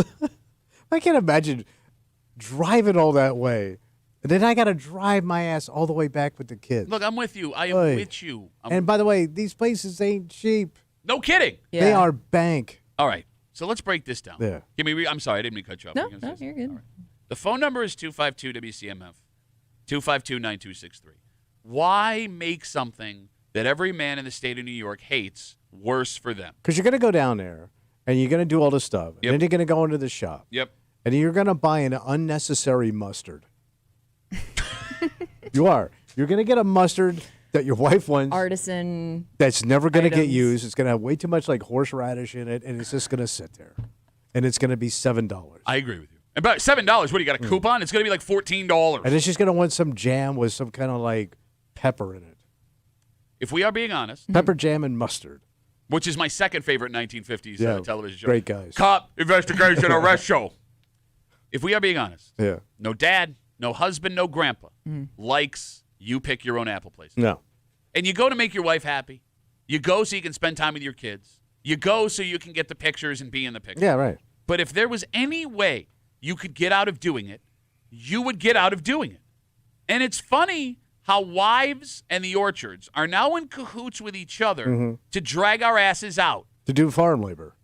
They started building and selling stuff to trick husbands into going. For example, a hard cidery or brewery. Yeah. Like, I just told you about Beacon Skiff. Yeah. Yeah. Multiple men. Connor, Nick, just wrote us on Instagram. Connor WWC. goes down there? They both said Beacon Skiff is where they make 1911 hard cider. Okay, so now that you bring this up, I think my husband's been there and he actually raved about it. Okay, so there you go. Like they try and trick you. Like, oh, we got a hard cidery. He's like, you wouldn't believe how big this place is. Check it out. Look at all the baked goods and the pies and donuts and apple fritter, dads and grandpas. But none of those things make up for the negatives of the apple orchards for men. Okay. And Tommy, the negatives are plentiful. Yeah. It's always a billion degrees with the sun right in your face, and it doesn't matter which day you pick, Yeah. what month you go. You will sweat through your shirt. Sweat through your flannel. Thank you. Well, because you're doing work. Yes. You're hauling stuff to the car. Yeah. You're pulling like some like little trolley of kids and pumpkins around. 100%. And then you're also having to dodge girl groups. Preach, Tommy. Preach. Girls in loud, long sweaters. Yeah. They all look like Han Solo from Star Wars. Also, Yeah. apple picking exists exclusively on the days with the most important sporting events. You have a favorite college team playing a big game, you're going apple picking. Yeah. Do the Bills have a big matchup? You're going apple picking. You want to watch the Yankees or the Red Sox down the stretch fight for a playoff spot? Guess what? Too bad. You're going apple picking. And the other weird thing about apple picking, What's that? right? Because like you're allowed to go whenever you want and leave whenever you want. Yeah. For some reason, when you go apple picking, you can only go for exactly 4 hours. Did you guys know this? Yeah. Did I've you never know? been apple picking. Apparently, But you've never done this? I've never been apple picking. You never Like, forced a boyfriend to do it? I don't know. Oh. And I come from apple country. Yeah. Yeah, you ain't kidding. Hilton is The apple. capital of apples. Home of the Hilton Apple Festival. But maybe that's why the apples are already picked, so I didn't really have to go Right. that far. And by the way, if you like your money, too bad. They're taking all of yeah. it. All of the money. All of it. I just don't understand. But you do get a donut out of it. I can It's not get even really a It's a fry donut. It's a cake. fry cake. Well, I mean, it's a donut, but it's it's not like delicious, a. though. It's a not- donut. It's a drier donut. all right, look, I'm not here to besmirch. No. the I baked like goods. 'em. No, you don't. Shut No, up. When's I the last can't time? see. Oh, I This used is to eat where 'em. I can't agree. When's the last time you had Oh, a fry cake or when I an was a apple? fat boy. Okay. Shut up. No, I like the baked goods, but it's not worth everything else I got to go Oh, through. I understand. And, And none of it's cheap. and to make my wife pay, I will buy all the baked goods. I will buy all of them. Pies, fritters, Yeah. all that, a jam with pepper in it. Unnecessary mustard. Now, I just don't get how right under our noses, we as men were tricked into this becoming a legitimate, unstoppable force of nature that we now have to participate in every single fall, and sometimes for multiple weekends. You have to do it. Why? Because she'll be pissed if you don't. What happened? Because it didn't used to be Oh. this way. Well, My you father kind of did. have. We used to live in a proper country where you bought your apples at the store. I feel like if you have kids, you have to make 2 trips because you do the apple pumpkin thing with one trip, food, whatever. And then you do like the Halloween style stuff. So like hayride, maze, stuff like that. That's its own separate day and activity. I don't think you combo the two. It's a nightmare. It's an effing nightmare. Yeah. And here's the thing. As we talk about this article in the DNC, 252 WCMF, again, it's the top 3 must-visit apple orchards in upstate New York: Beacon Skiff in Onondaga, Apple Ridge Orchards just outside of New York City, and our own Wickham Farms out there at Penfield, right? I feel bad having these thoughts. I really do. Because I understand that these farms are run by families. Oh, yeah. And that these make them a lot of money. And I want to see these people succeed. But they're bulletproof. You can say whatever you want about them. No, I know I can. I want to go. You can't hurt them. I want to go. Yeah. You understand what I'm saying? I want to support they don't these care. people. They don't care, man, because you don't count. You don't. You're just the help. Matter of fact, you're not even the help because you ain't getting paid. How You're far? Oh, God. Sorry. I didn't mean to cut you off. No, you're just a schlub. How far have you ever had to travel for a pumpkin? Outside of Skaneateles. That's where. Okay, so I had a friend that went there. She took her family because she argued that this place in Skaneateles, it has like the best pumpkins. And I'm like, how much better could those pumpkins possibly be? So we went there for apples. We went there for not for the pumpkins, but like it was the stupidest thing because you know what they have? What? Apples. Oh, what? You know what else they have? What do you have? An old-timey general store. You know what else they have? Oh, that's where you really get. When you get into that store, man, it's like you walked into Tiffany's in New York. Tiffany's apples. Yes.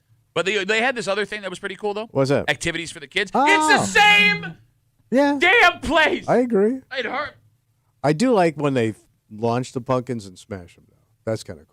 Is there a place around here that does that? Yeah, I know they Wickham have Farms the does. corn thing. Yeah, Wickham does it, and there's one in. It's like a, they have the pumpkin launch too? Yeah. That is pretty cool. Okay. I mean, how often do you get to launch food It's in general? It's not worth me missing sporting events and sweating till I'm like completely dehydrated. Nick writes us on Instagram, Duffy and WCMF. He says, my lady decided last year. But did he say milady? Well, he said my lady. All right. But You're getting close to milady. I went with my lady. Mm-hmm. My lady decided last year we needed to go to Wickham Farms. What a zoo. Never again. Could barely even get parking after half an hour. All the kids were overwhelming. Even she said, we're not going back. Yeah, those places all get slammed. It is insane. Like it's harder to park there than at a Bills game. It's Wegmans on Christmas. Mike brings up another good point here on Instagram. He says, don't forget about the Yellow Jackets. Always bees. Always something. Well, it's that time of the They're year. attracted to all the baked stuff. Yeah. And the apples. And everything's blooming. Yeah, no, I mean, great. But like, yeah, everything's sugary. Here's a fun thing. You want to get apples while you're dodging sharp flying needles coming at you at all times? All right, can I offer a suggestion to these apple orchards? And it's not even, you don't even need to do it to make money. I'm asking out of the goodness of your heart for the sake of all dads and grandpas. How have they not come up with a dad barn? Dad bar? Dad barn, B-A-R-N. Full of what? Hear me out. Wait, what would be in there? A bar, a grill, sell me wings, and have a bunch of TVs with the games on. Well, you're supposed to be watching the Grank. Don't care. The Grank. And you can't even argue that because a lot of these apple orchards have like hard cider. Charter? Hard cider. Give me some cider. They have hard cideries in these things where parents are just hanging out while the kids run around. Give me a TV. So it's kind of already there. But it's just like they try and make it like fancy. Like, ooh, would you like a cider? No, we're not going to have the game on. There's going to be ambient music. Just give me a TV. Let me buy some wings. So you want a sports bar? Well, yes. Yeah. Yes. What you're describing already exists. Why would you not? But you want it on a farm. I want it at the farm. Why would you not do that while because college no football, wife baseball? is going to let you enjoy it. Like, even if you went in there, your wife's going to come in and drag your ass out. Yeah, I mean, it's gonna kind be of a like bad look when prohibition. your wife and kids are out doing stuff. Yeah, great. But I'm here. You might as well just not even go. It'll be prohibition. They'll drag your ass out. They'll bringing out the kegs and smashing them in the streets and dumping them out. This is the devil's juice right here. It's keeping us away from the children and the apples. I say right now, vote him out of office. Wait, George Eastman was there? Oh, hey, baby, I want you to smash some kegs over here. Give Uncle George a little stuff. Yeah, you get a little loose in the caboose, baby. Yeah, that's how George likes it. Look, I'm not saying I'm going to run right into that sports barn. Yeah. But right? you are. Yeah. You're going to be Hold on. You're going to be, ass and elbows into that place. What if they just had it outside, like on a projection screen? Fine, I'm cool with that too. Just let me keep up with what's going on in the world. At least give me a chance to walk into a place and glance at a score and get 5 minutes of football. Like when we go to Skinny Atlas, when our wives drag us to Skinny Atlas in the fall or winter every year, at least there are bars along the walk where I can pop my head in. Yeah, you can. Grab a quick beer and catch 10 minutes of a game. And my wife is like, "Oh, this is fun." Give me that opportunity at the farm while you're making me pay all of my money and I can't watch any sports. You know what you're going to hear? What? You can't give us your full attention for a couple of hours. Yeah, on a that's Sunday. that's 100% correct. Yes. I mean, See my face? That's what you're going to get. From the mother of your children. Your kids have got to be aging out of this, though. No, now, they're at the age where they're too cool to be doing this with their parents. But then you flip back into it as young adults.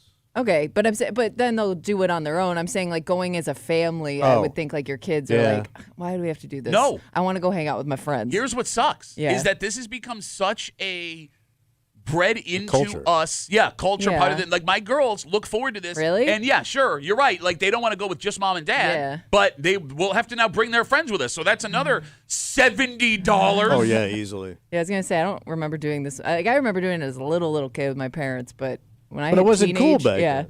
years, I was like, nope. But let's talk about that, because our dads, Kimmy, had it so easy. Oh, my father? Yeah. Oh, I'm talking about apple. Your dad didn't get the apple treatment. You were down in Florida. You were eating like Yeah. No, even in Jersey, he never went to a goddamn farm. My dad loved going to the apple orchard in the fall. And we went to Kelly's Apple Farm in Hilton every year. You know why he loved it? Pick up all the ones on the ground.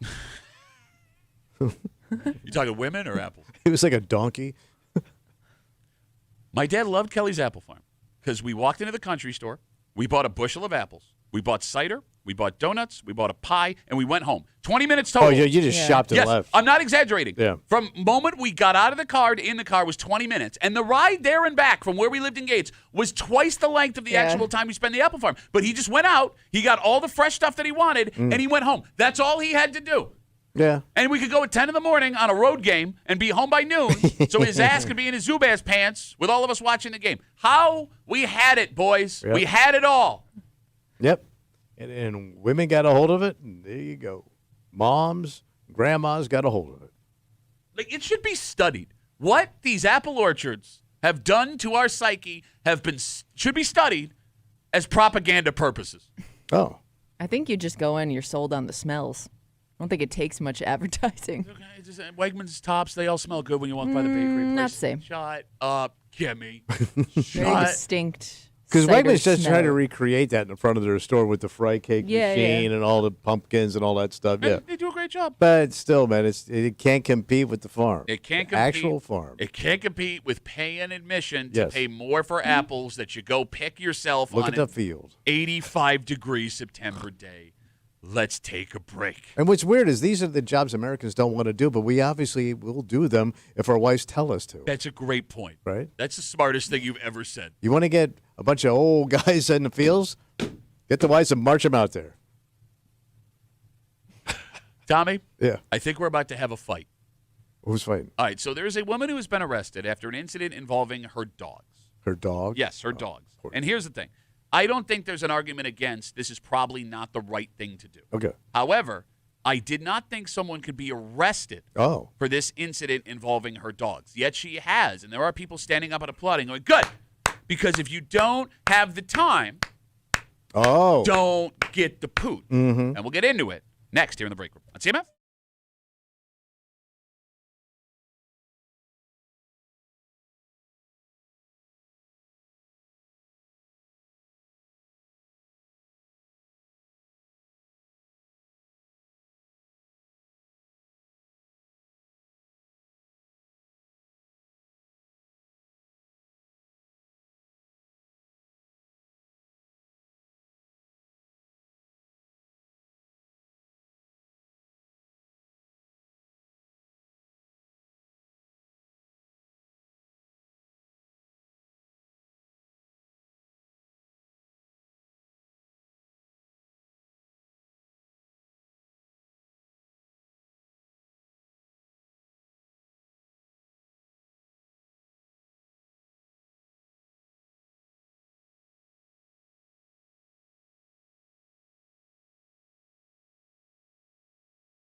This is going to cause a fight. What happened? Well, one, because people are all over the place on what is the right amount of time here. Mm-hmm. And two, once again, the state of New York does not get specific when something like this becomes actually illegal. Oh.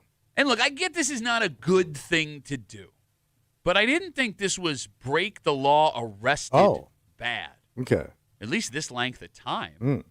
You're hanging out in the break room. Rochester's Classic Rock 96.5. WCMF, two things. Yeah. First off, we got Adam Sandler tickets. Our last Perry's coming to the KeyBank Center on September 21st in Buffalo. Don't call now, but wait a little while longer. Okay. Wink. We'll take care of you. Also, just after 7:45, it is a football Friday. Tommy trying to rebound from his 2-3 Week 1 picks. I'm ready, buddy. You name one New York Jet. The New York Jet. Who? Joe Namath. Name one current New York Jet. Williams. You can't name a single Jet. Williams, Washington. I said multiple Jets in the 6:40 Jonesy, break. I said multiple. And Smith. Could you really not name a single Jet? Yes, I can. Go ahead. Joe Klecko. Kimmy doesn't know who that is. You know who Joe Klecko is? A Jet. One of the greatest nose tackles of all time. Well, she didn't follow the stock market much. True. Tommy tells it like it is. Just after 7:45 on a football Friday here in the break room on CMF. A 27-year-old woman has been arrested after an incident involving her dog. What happened? So authorities say this woman traveled out of state over the Labor Day weekend. Yeah. And while she was doing that, she left her 3 dogs at home. Okay. So it was initially believed that a neighbor was feeding these dogs. Taking care of them, letting them out. You got it. But it turns out that was not the case. While she was gone and they found out these dogs were alone without her being there, the Humane Society went to her home, seized the 3 dogs, and also 2 geckos. Wait, and within 3 days? Yes. Oh. 3 or 4. I mean, it could have been. Okay. So when she got home, she found out where the dogs were. She went to the shelter to inquire about her pets, and that's where she was arrested and charged with 5 counts of animal cruelty. Okay. She has a court date coming up to answer for the charges. So did you guys know leaving your dogs home alone on a weekend could get you arrested? No, I did not. Kimmy, did you know that?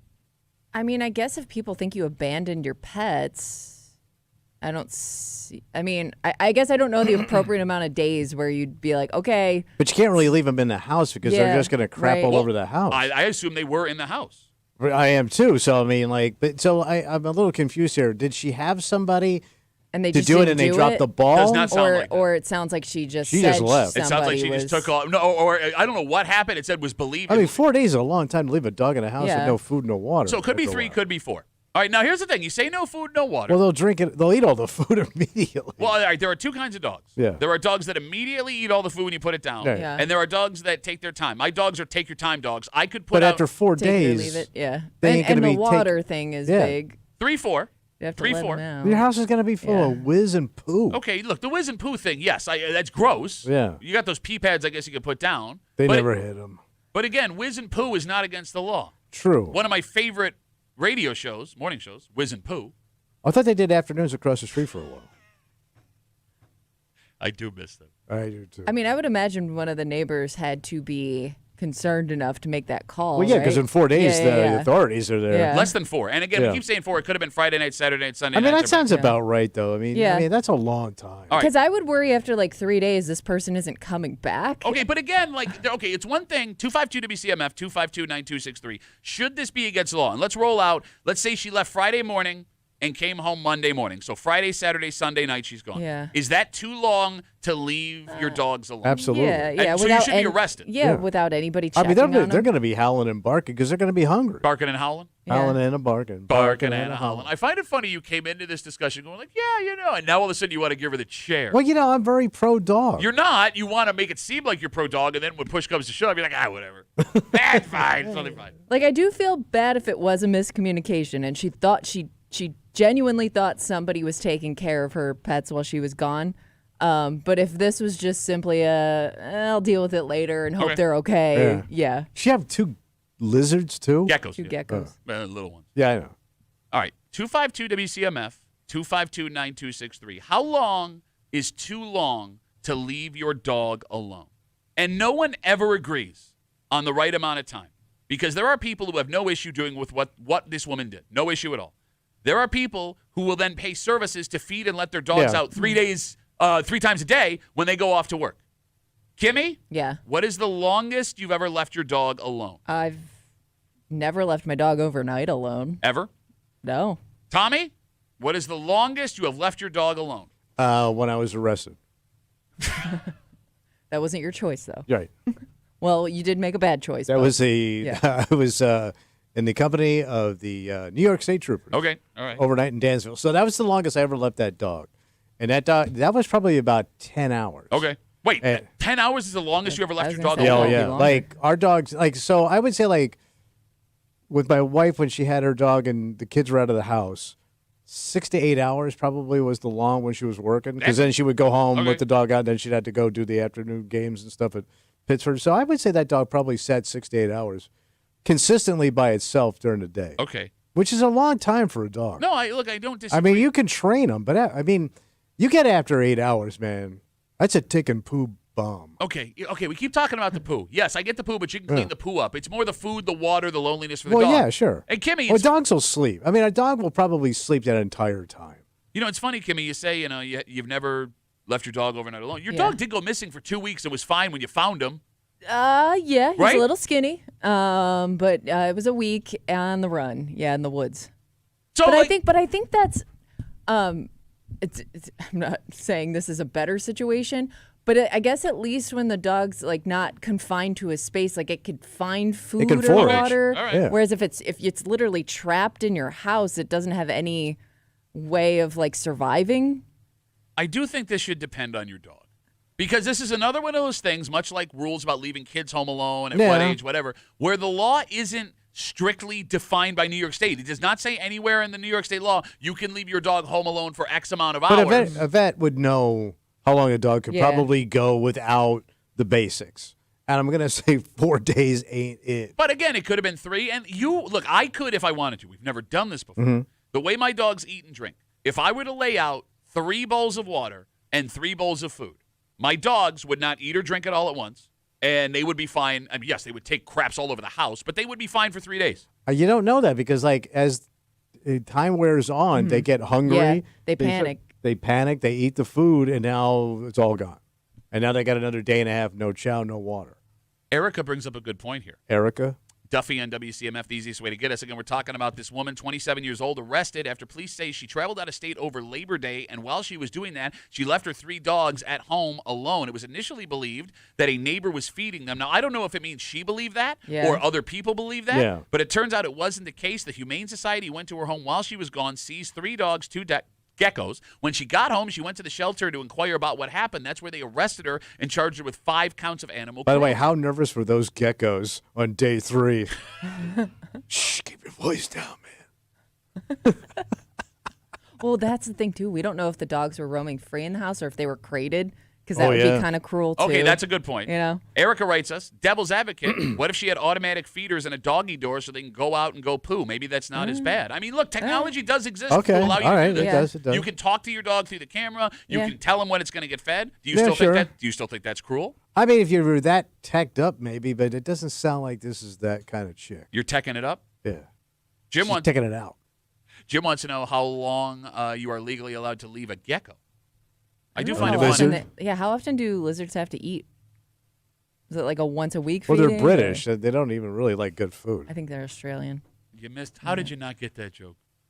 The Geico commercial. Yeah, it's Australian. Wait, I thought it was British. I thought it was British, No, too. it's 100% No, he's driving a Australian. little sports He says car. Like a mate. little English. No, he drives a little English sports car. No, British people say mate. I'm Yeah, pretty everybody's a sure mate. the Geico He's right. gecko is No, Google Australian. it right now. Google it right now. That's a British gecko. No, I mean, I think it was connected to the royal family at one point. Wait, it's an inbred gecko? Oh, yeah. But they aren't they all? Are you doing? They all kind of look the same. Did you do the voice for the royal family or the geckos? Both. I don't want to offend any geckos who might be listening. Tell me that family ain't have lizards. Talk like this. Oh, now All you're right, that's, you win. He's British. Yeah, he's course obviously he a is. British I don't gecko. know. Yeah. I figured like geckos are in Australia. I Like, don't know. remember he was throwing roses on Lady Are there- Di's are there car when it went geckos by and in- everything? the UK? Sat right next to Elton John during a funeral. Goodbye, British He's- gecko. Shut up. What are you You're just moving your mouth and making noises? There's that gecko with no voice. I mean, is charging this woman the right thing to do to send a Yes. message?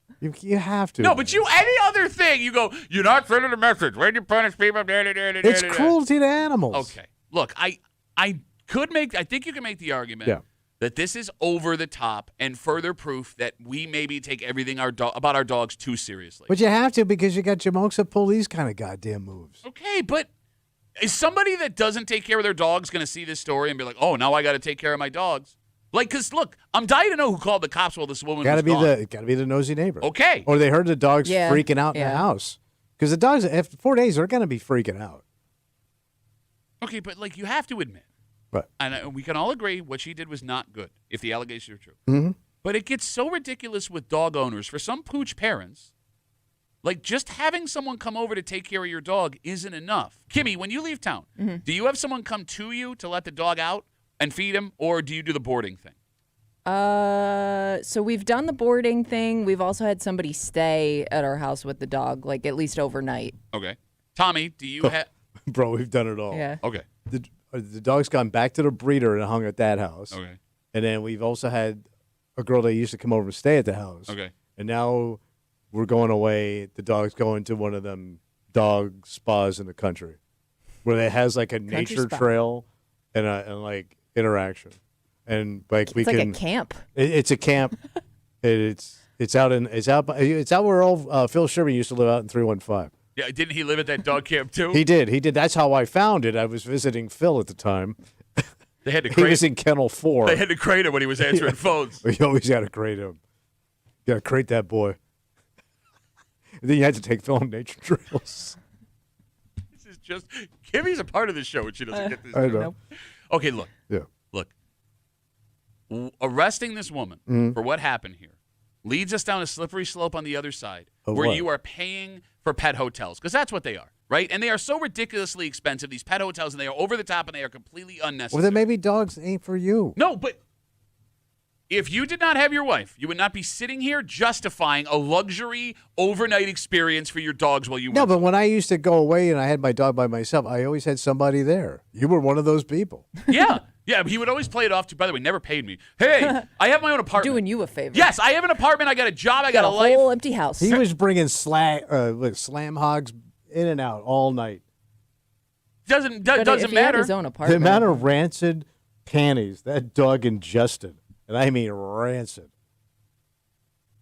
That dog smelled like airport sushi when I got home. Hey, you're the one that found the babysitter. I don't know what All right, you're listen, talking you do what you got to do for your babies. 8-9 years ago, we did this once, my family, with our dog. Yeah. We put him in The high-end spa? And it wasn't even like a high-end one. It was just like a standard one that everyone went to, yes. Yeah. Their dog stay cost more than our hotel stay. And again, it wasn't even a nice place. Yeah. It is obscene. And I find it funny. You really think your dog knows the difference between high-end spa pet hotel and just standard where dogs go when you go on vacation? Well, I don't think it's. Yeah, I think they do. Yeah. Because I'm stupid enough to spend the money. Yeah. Yeah. I spent the money. Because they bathe them when you come back. They put little bows in her hair. She looks adorable. She's happy. Wow. She's full of treats. Wow. If you leave them alone, whether it is in the high-end pet hotel, your house, or a regular boarding place, the dog is going to think you've abandoned them no matter what. Yeah, my dog would freak out no matter where we took him. But I think they'll just finally they'll sleep. Will they? Yeah. Okay. So they're going to finally sleep no matter where you put them. Right, but you gotta feed them and take care of them. I'm not arguing about the feeding and taking care of. Yeah. I'm talking about you going to, there's a dog in the woods.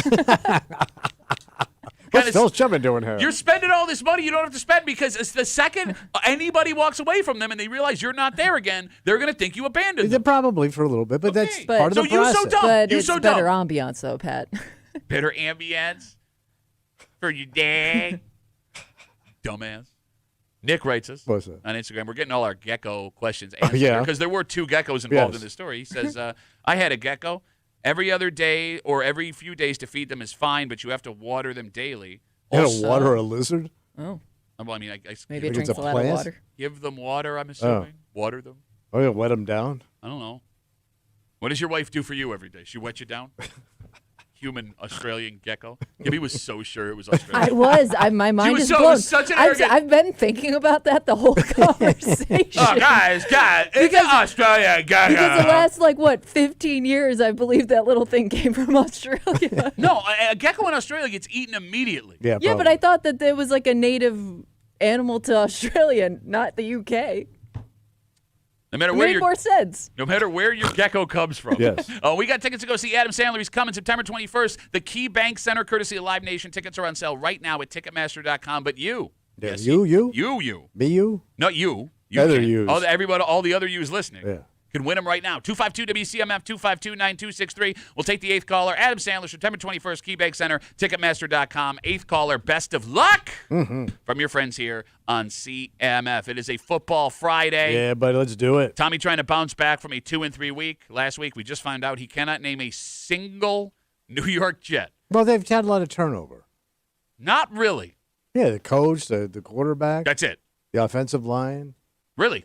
Name defense- an One in offensive. particular that did a lot of crap talk that I thought you would have remembered. Well, no, he can name one of the offensive linemen from last year because of the turnover. Yeah. Go ahead. Yeah. Smith. Uh-huh. A Tommy tells it like it is. Divisional edition. Next here at the break room on CMF.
Bills, Jets, 1 o'clock live Sunday right here on 96.5 WCMF. Maybe you want to watch the game. Oh, yeah. Why don't you do it with one super handsome, tall, charming gentleman? I want to be entertained. Maybe some laughs. Oh, well, I got you covered. All right. I'm going to be hanging out So plenty of parking.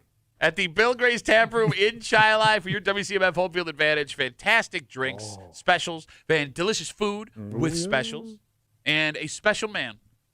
Funny boy. That's funny right. boy showing up. Big old, well, normally, Mr. Wise Ass. normally I'm funny, just, not during the game. 'Cause it's Running his mouth. serious time.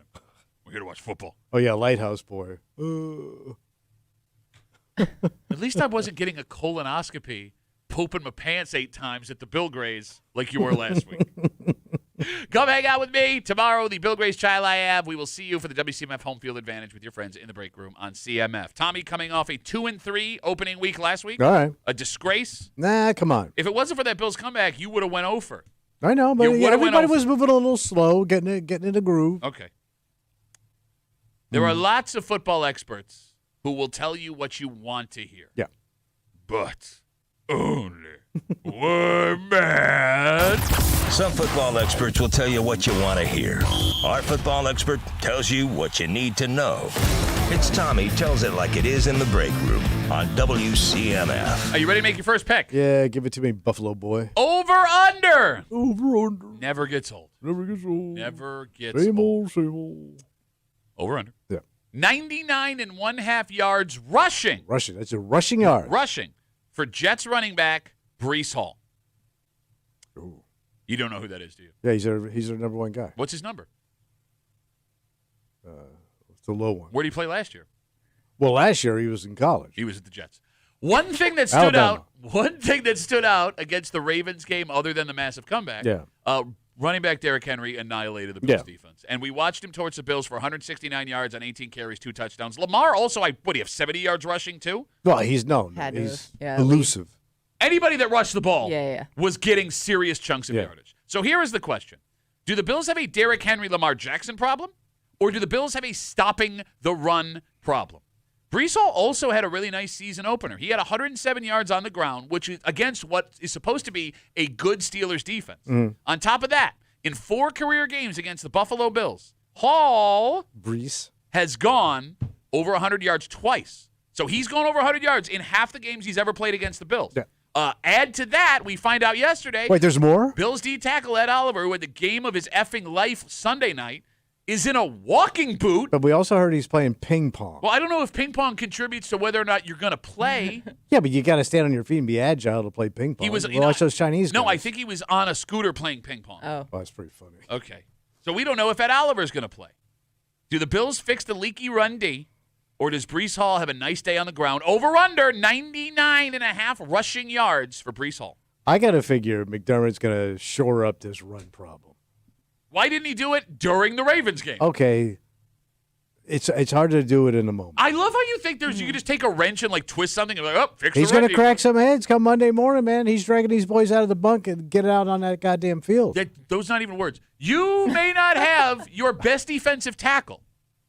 And Okay. you had your best defensive tackle, and they ran for 97,000 but- yards. But that was a freak show of a offense with Baltimore. But you don't think that like other teams saw what Baltimore did and said, hey, you know what? Well, We're going to do that too. You're going to go grow a Derrick Henry overnight? The Bills' defense, Can't do it. Other guys had success running the ball against Not the like Bills. that, kid. the last few years, the Bills' rush defense has been a problem consistently. Tommy, Yeah, over under 99.5 rushing yards for Brees Hall. they're shutting that kid down. For God's sake. Ain't happening. Taking the under. What are you basing that on? Base it on they're going to shore up the problems All right, that they have. who on the defense steps up, Tommy? Who else comes up? Who steps up on the Bills' D? Whoever replaces Ed Oliver. Yeah, who I'm would that guessing be? it's Bless going you. to be Young. Young's coming in. If it's not Young, it's going to be probably Worthy. So to be clear, you are under 99.5 rushing So yards frustrated already with for you. Brees Hall. You're just the dumbest man I've ever met. Like you could open up an article and read one thing. That would help a lot. That would help a lot. Not really. Nah, I think it's it's better better he this way. doesn't. I think it's more entertaining. Is it more entertaining? Really? Well, when do you want to start doing that, let me know. When we get to entertaining, let me know. Are you ready for your second pick? Are you ready? Oh, Tommy boy, he's out of control. What is he doing? I don't know, he's just making silly He doesn't voices. do what he got to research. Over under 1/2 an interception for Josh Allen. Oh. So do you know Do I know what? the team with the most interceptions against Josh Allen in his career are the New York Jets? Oh, wow. Yep. In 13 career games against Gang Green, Josh has thrown 11 interceptions. And it makes sense. We had that one horrible season opener. Yes. And he sees him twice a year. Yeah. But past that, for whatever reason, no matter who the coach, the D coordinator, who's playing for the Jets, because there's been a lot of them over the last 5 years, the Jets always play Josh tough. Now, you have a new defensive staff that is not all that familiar with Josh. Also, last year, Josh did not throw an interception all season against the Jets. And further, he did not throw an interception, period, last year until Week 8 against Seattle. Yeah. So he may be coming out of he's really fixed that. Well, he almost threw 2 interceptions against the Ravens. There were 2 drop picks. You have historical Josh versus recent Josh. Which Josh are you going with? Over under 1/2 a pick for Josh Allen on Sunday. I don't see him being rushed or panicked or having to win the game on one throw. So I don't see him getting picked off at all. I mean, this kid's going to be in control. It's going to be cruise control, Josh. Oh, my God, man. The Jets' D is not bad. I know they gave up 40 points to the Steelers, but they can get to the quarterback. They have talented corners. Everybody's talented in the league. No, that's not what I'm saying. They're all More professional, so you know. Any given Sunday. Ask Al Pacino. Actually, you know what? I take back what I said. Aaron Glenn is familiar with Josh Allen because he's played him as the D coordinator for the Lions twice in the last 2 years. Ooh. By the way, that doesn't even do anything. Ooh, the Detroit Lions. Did they get their asses kicked? They had a great season they've won last their year. division. No, last week. When Aaron Glenn left. Oh. That's a thing. Oh, wait a minute.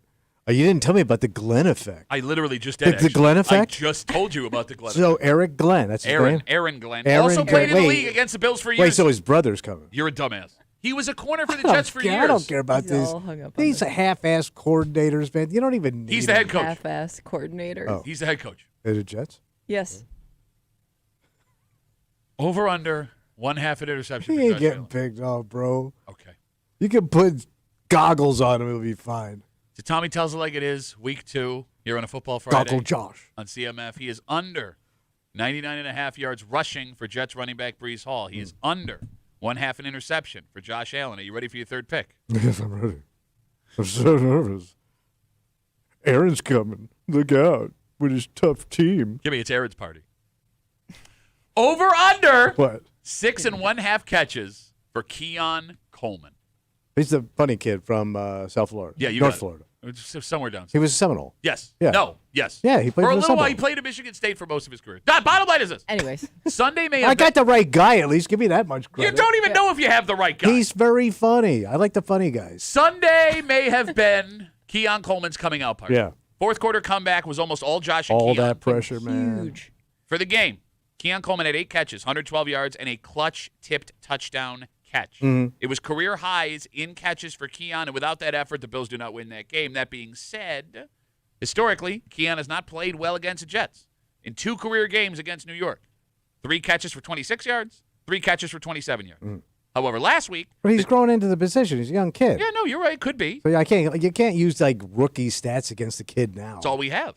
Last week, Then though, don't use them. okay, so you can ignore them. Because All if right, I, then we won't tell you And anything. I will. no, but if I don't give it to you, like, well, you didn't tell me. No, because man. Danger always comes up with something you didn't tell me that's very relevant. That's what I just said. That's if why I he don't makes the tell baby. you, That's why he's your boss. he's your boss. He is? Yeah, I think so. Oh, I thought Williams was. Oh, no, Jonesy. On the other side, damn it, last week, the Jets gave up 244 passing yards and 4 touchdowns to 197-year-old Aaron Rodgers and the Steelers defense, right? So that could mean big thing. All right. Is Keon ready to be that primary target a la Stephon Diggs? Or are we looking at another season of everybody eats and someone else on Sunday has a massive game catching balls from Josh? Over under 6 1/2 catches for Bills wide receiver Keon Coleman. You got to tell me that whole damn game he can't catch that ball 7 times. That's a lot. That's a lot. And all he's got to do is catch it. He had his career high with 8 last week. All he's got to do is catch it. Yeah, we're Yes. not talking touchdowns. Just catch simply, it. All right, simply just catches. catch it. Catch the ball. 7 catches in the NFL is a ton of catches. Goggles Especially when- Josh could do that. Throw it to the kid. Josh does like to spread the ball around. You never know who's going to pop in a game. Jackson Hawes. He had the catch of the game. Is that even his name? Yeah.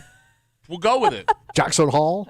Hawes. Jackson God, Hawes. you're so dumb. Wait, Halstead's kid? Over under Of course, I'm expecting this is a good game for us. I am expected this is a good game for us, He's ladies and gentlemen. He's going to Tommy get Bueller. 7 catches. Okay. Oh, my God. So to be clear, you We're are clear. over We're clear. 6.5 catches for Keon Coleman. Give him a funny guy. Very funny, positive young man. All right. The Bills walk into this game 1-0. They just hung 40 on a really good Ravens D.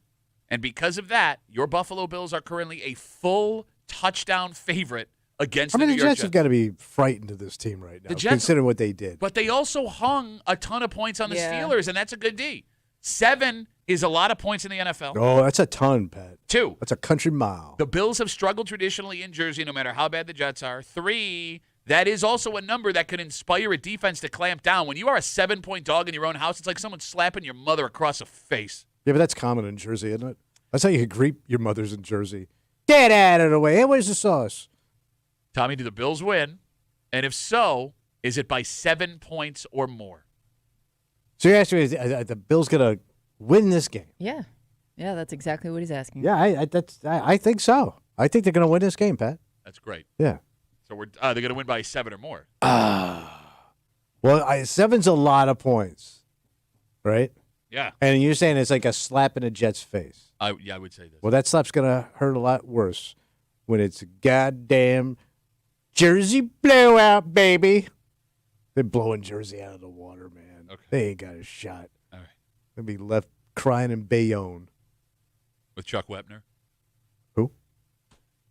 It doesn't matter. Who are you talking The about? Bayonne bleeder, Chuck Wepner. Oh, the boxer? He's the one that inspired Rocky. I understand that. No, you don't understand. Well, you're jumping over to boxing Well, now. I'm giving you stuff for your generation. That was just for me. That was just for you and me. We were holding hands in that joke. Nobody else got it, and you ruined it. You have broken my heart. To recap, Yeah, what do you got? Tommy is under 99.5 rushing yards for Jets running back Breece Hall. He is under 1/2 an interception for Josh Allen. He is over 6.5 catches for Keon Coleman. He has the Bills winning. He has them covering the touchdown they are favored by. Wow, what a game. And winning in a blowout. What a game. Blew out. right. Blew out. So we will have our good buddies from 95.7 The Fan, Mike Danger, Hey, look at that. and from the Let's Go Duffalo podcast, Ryan Duffy. Ryan Duffy, not Just- so fast. Put your little paper down. Bills blowout, buddy. Because I say at the end of this game, Oh, I say. in the fourth, You're doing I Kennedy say- every week now. I say at the end of this game, you will see bitch the bitch finish out the fourth quarter of this game. Josh will sit down, take his goggles off, and enjoy a nice, refreshing beverage on the sideline. Not going to happen. Mitch the bitch will be out By there the way, it's not during even- the fourth quarter. It's not even a brave bonus pick. You used to Daddy take risks, man. brave. I used to like this show. I used to like listening to this show. You got soft. Man! What do you want, like Springsteen to come down and give Josh a hug? No, it's not. I don't want that. Yeah, maybe that'll happen. No, it's too late. You already made your pick. You're a All right. sissy. And it's not going to happen anyway. They're not going to, after week 2, not playing Josh in the preseason, put Mitch Trubisky in this game. And It'll, I don't think be out of it'll be out of the hand. out of control. It'll be Yeah, out of the out of hands. control. Out of the hands. It's out of control. There's nothing we can do. Yes. All right. From 95.7 The Fan, Mike Danger. And from the Let's Go Duffalo podcast, Ryan Duffy, RD. in his whatever jersey outfit I he will can't be wait. wearing, just after 9 o'clock to recap those picks on a Football Friday. Start spreading that ass. I was thinking butter, peanut butter, jam. But that ass is spread. Yeah. I don't know if what this is, if what these kids allegedly did is illegal, but it's definitely jarring. Kimmy. Oh. You sent me this story. Is it local? Well, You teased it so well, I don't know what you're talking about. let me put it this way. Oh, you don't remember? You don't remember? You don't know what you're talking about? He must have had a I candy didn't, I bar or didn't make something. fun of you. You make fun of me right along No, with no, him. no, my No, bad. not that time. You're making it about me. If you've ever gone off to college and lived in a dorm, you've seen Oh, weird things. Yeah. Oh, like to eat? This There's no would- period. Oh, People is it? doing weird things. Oh. But Kimmy, Yeah. So these kids got in trouble for it? that's That's just the it. thing, I like, don't know there's- if they are. Oh. I don't either, but I wouldn't want to live near them anymore. Oh, really? Kind of Yes. gross? We're going to tell you what 2 college kids just southeast of us got Nasty. caught doing in the kitchen in their dorm. Wait. We'll get into it. No, it's not sex. It might be more gross. Whatever. No, I said no sex. Well, that's like individual sex. Just do it next in the break room on CMF.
Here's a story you don't see every day. So what happened? Well, college kids do dumb things. Oh, sure. They're having fun. Sometimes they go out of their way to do dumb things knowing they're dumb.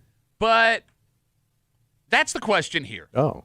Did they think they were doing something dumb, or did they think they were doing something they were allowed to be doing? Because this college is a very smart college. And it's hard to imagine even someone with minimal intelligence thinking this is okay. Unless, Tommy, this is something folks who are into the wilderness would not have a problem with, and we are the ones that are actually being prudes. The wilderness? You're hanging out in the break room, Rochester's Classic Rock, 96.5, WCMF. By the way, head on over to the contest page, WCMF.com, and enter for your chance to win a pair of tickets to see Femmes of Rock, the most sought-after hard rock violin act in the world. They're coming to the Fort Hill Performing Arts Center September 28th, featuring the music of Queen, Zeppelin, Pink Floyd, Van Halen, Jimi Hendrix, Metallica, The Who, and more. 25 million video views online. Get your tickets before they sell out. FortHillPAC.com. All courtesy of BPO Nation and CMF. College is back in session across New York State. But a college just down the road from us, hell of a headline this morning. You ready? Yeah. Over the weekend, a photo surfaced of 2 Cornell students skinning a black bear in a campus residence home. Oh, this has got to be BS. They killed a black bear and skinned it on campus? The story, which was published in the Ithaca Voice, the newspaper, says the students, who, by the way, held valid hunting licenses, if that matters to you here, reportedly killed the bear and processed its meat inside the kitchen of the dorm building.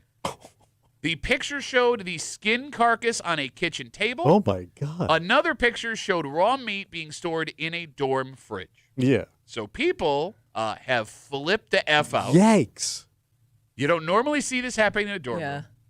But here's where it gets interesting. The police were called, and they came down and they filed a report. But as of now, no charges have been filed. So they didn't do anything illegal? That is the question. Legally, the killing of the bear seems as though it was legal. You got it. What about the processing the meat? But the whole, the after part, I guess, is where there's a little gray area maybe based on where they did it.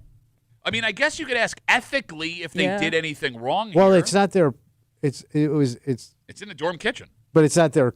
It's not theirs. It's not theirs. It's not like you did it at your house. Yeah. It's the property of the college. Okay, but right. There's I no would think sign- if anything, you'd be more in trouble with breaking dorm rules than anything that's against the law. Can I not prepare food in the kitchen to play devil's advocate here? Okay, fair. You can. All right, let's say you caught a fish. Yeah. In a stream. Yeah. You brought it back, chopped the head off, you cook it. All right. Sure. True. How is this different?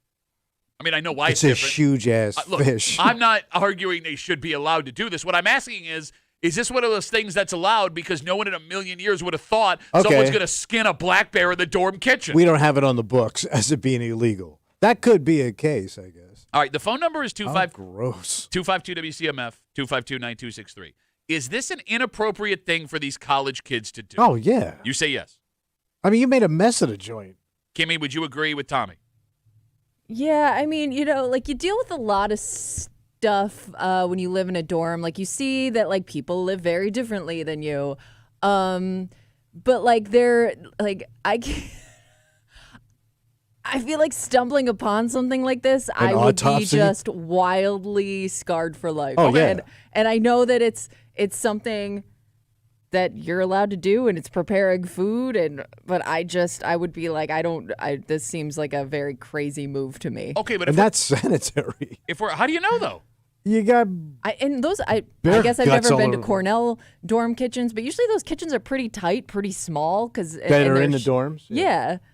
I didn't know they had kitchen. I don't know they it's had more of kitchen. it used to. Again, depending on the style of dorm, but usually it's just a little common area that people share. All right, but if we're going to have this discussion, right, and we walk through this, talking ethical, unethical, appropriate, inappropriate, it seems like, Kimmy, these kids were going to use the meat.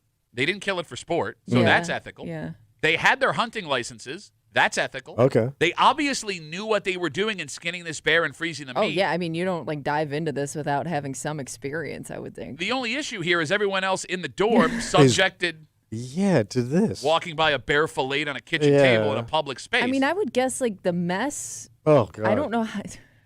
I don't know. It's just So seems you like think- such a disaster. You think they shouldn't be arrested? Look, I'm not saying this is something I'm cheering for, like, oh, this is a great idea, but I'm asking what they did Yeah, I don't wrong. think they should be arrested, but I do think like the dorm should now make some new rules like, hey, That's no fair.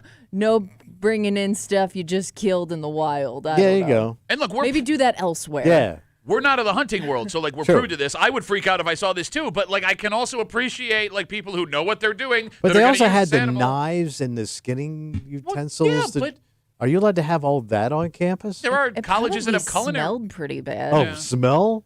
Ugh. But like if you want to talk about the knives and stuff, if I can prepare my dinner in that No, but kitchen. I'm saying you can't bring you can't have a major like butchering knife. Why? Because I would think on campus. Yeah, I I mean, mean- if you're preparing food. No, if it's as like a student. Yeah, there are Yeah. culinary Oh. students that would have all that stuff. Okay, but that's not a culinary school, is it? No, but the I point mean, I'm you can making have is a I don't know knife. what the argument would be against having that. Because you call in a that a kitchen. knife? Oh, you're doing the gecko? Yeah. all All right, so it's just all right. Let them go. No, I'm not saying let them go. I'm not saying Oh, like you know what else I was hey, thinking? skin those bears. I'm just saying like I don't know where know. they're in trouble. I don't know where they would store all this meat. Yeah, because that's you another thing. can't have like full-size refrigerators normally in your dorm room. Usually it's just those little mini fridges. Oh, those big like And standalone maybe there's freezers a with the lid. Yeah, maybe there's a shared refrigerator in the kitchen area, but what are you going to use all the space for this bear meat? It said there was a picture of the bear meat in the freezer. Oh. All right, folks, we're waiting on hold. We got a ton of Instagram messages coming in. For example, Salt asks, has anyone checked on the Cornell University mascot, Touchdown the Bear? 252 WCMF. 2 Cornell students are under fire after police say they skinned a black so they bear. dragged that thing into my the God. dorm. Like, Like they that must have. alone would be so suspicious looking. It's bloody you're- ass. Yeah. So police say they skinned the black bear in a campus residence hall kitchen. There are pictures of the skinned carcass on a kitchen table. Another showed the raw meat being stored in a refrigerator. People are very upset about this, right? And, look, I'm not going to argue. Coming across a filleted bear isn't inappropriate. So police investigated, but they're not being charged with anything. They both have their hunting licenses. They were using the meat. It looks like they're going to use the meat. So, All like, right. as alarming as this is, Doing we it have by to- the book. we are prude in the world of skinning an animal. Let's talk to Kyle. Hey, Kyle, how are you? Morning. What up? So everything they did was 100% legal and above board. The only thing, from an outside perspective, maybe processing it in the field would have been maybe the less public eye. Nah, come on, man. We're gonna go skinning in the Well, quad. no, but Kyle, Kyle, that's there's the big. Hold on, stop. There's nothing wrong with it. No, Kyle, stop. I agree with you. Everything about the skin of the bear and eating the Yeah. meat, fine. The big issue here is that they did it in the kitchen. in That's the dorm. issue. In the dorm. Oh. And it's not their What- it's not what- their like, property. What's the difference between breaking down a full chicken versus a bear? Also, Like, would is not it- break. is it- Oh, you mean like cutting a cooked chicken? No, like say you get a chicken. Say you get a chicken from the store. Yeah. What's the difference between taking the thighs and everything else apart versus a bear, or doing a couple of those? You're asking what the difference between cutting a raw chicken and skinning a black bear in a dorm kitchen would be? I don't want to eat at your Just house. it's processing a different animal. No, I get. Yeah, but I mean, what, I would say, if I saw a chicken being processed, I would probably be like, this seems unnecessary. Cornell is also an agriculture school, so I don't understand why this is such a big deal. Because You took it too they have far. They have a full dairy and beef side. There's hogs, everything else in between. So what's the difference of processing it there altogether? well, again, It's also not a conventional area where you would Yeah, do that. I think like it's fine if it's like your own kitchen or your own apartment or whatever. I think it's just the fact that this is like a shared space for a lot of students that It's a common area. yeah. Like if I'm an English major and I come around the corner and there's a filleted bear on the table. Yeah, think about that. I'm going to walk in there and make a cup of coffee in the morning. And I got my Fruit Loops. And I've got bloody carcass all over there. And I would go, oh, what do you got? Is this a chicken? Yeah, it's big-ass chicken you got Big-ass here. black hairy chicken. Yeah, what's going on? As long as it's clean when they're done. I don't want to be around you, What's bro. the problem? All right, so Tommy is out on Kyle's Stay birthday away from me, party. Kyle. Kyle, thanks for the call, buddy. 252 Bloody WCMF. Kyle. Adam writes us on Instagram. Yeah. Take this with a grain of salt because we don't Okay. know Adam. He says, weird fact of the day, the only thing black bears can carry is trichinosis, which is like a ringworm. If the meat isn't cooked to 165 degrees, humans can contract it. Oh, good. I get ringworm out of that? Roger said it has to be a health code violation. Oh, yeah. I mean, it's not a place where you would butcher an animal. And by the way, Mark says Cornell does have a culinary school. Oh, so why didn't they take it there? Well, I don't know if you can. Nice kitchen to do it Well, in. you don't I normally. think you could just go use a kitchen, I would guess. Yeah, let's just use the common area. I know, good point. 252 WCMF. Let's talk to Josh. Hey, Josh. What's up, buddy? I'm more curious. Does it say what size the bear was? Full-ass bear. We do not have height, weight, age on bear. Well, let's just go with it's a standard black bear. Because, all right, so a standard black bear, 2 kids dragging that thing into there is freaking impressive. Yeah, let's slap them on the back. Because, like, they got to weigh at least over probably like 150 or more, and then they somehow dragged it into the kitchen. Like, does it say they processed it on a table, or they just did it, like, on the floor? It says in the story that the bear carcass, there's a picture of the bear filleted on the table. Okay, I mean, I give those 2 kids credit just for that one. Well, 2 strapping kids can pick up 150 pounds of weight, put it on a table. Two guys? Well, no, but think about where you're... You got to lift with your Would I have knees. done what they did? No. And I guess unless there's no, like, rules in the college, which I doubt a college would have ever guessed Yeah, that good this point. would happen. I don't think there's any rules against it, but I bet you now Cornell's going to make, like, an amendment to their... Good call, buddy. Good call. No processing foreign meat in the kitchen. We got it. Josh, thanks for the call, buddy. Have a good No rest. cussing, no spitting, and no processing. I would be pissed if I am somebody who, again, shares this Oh, my area, God, and you now there's gotta no be. room for me to put, like, my ice cream in the freezer. Yeah, good point. Good point. Yeah, where's my smoothie going to go? Like, how long is it going to take them to go through a full bear? That's a good question. By the way, if I already had my ice cream in there, now it tastes like bear. Oh. Yeah. 252 WCMF. Paul writes us on Instagram. Great. According to Tommy, now we're down to only 4 bears in the state.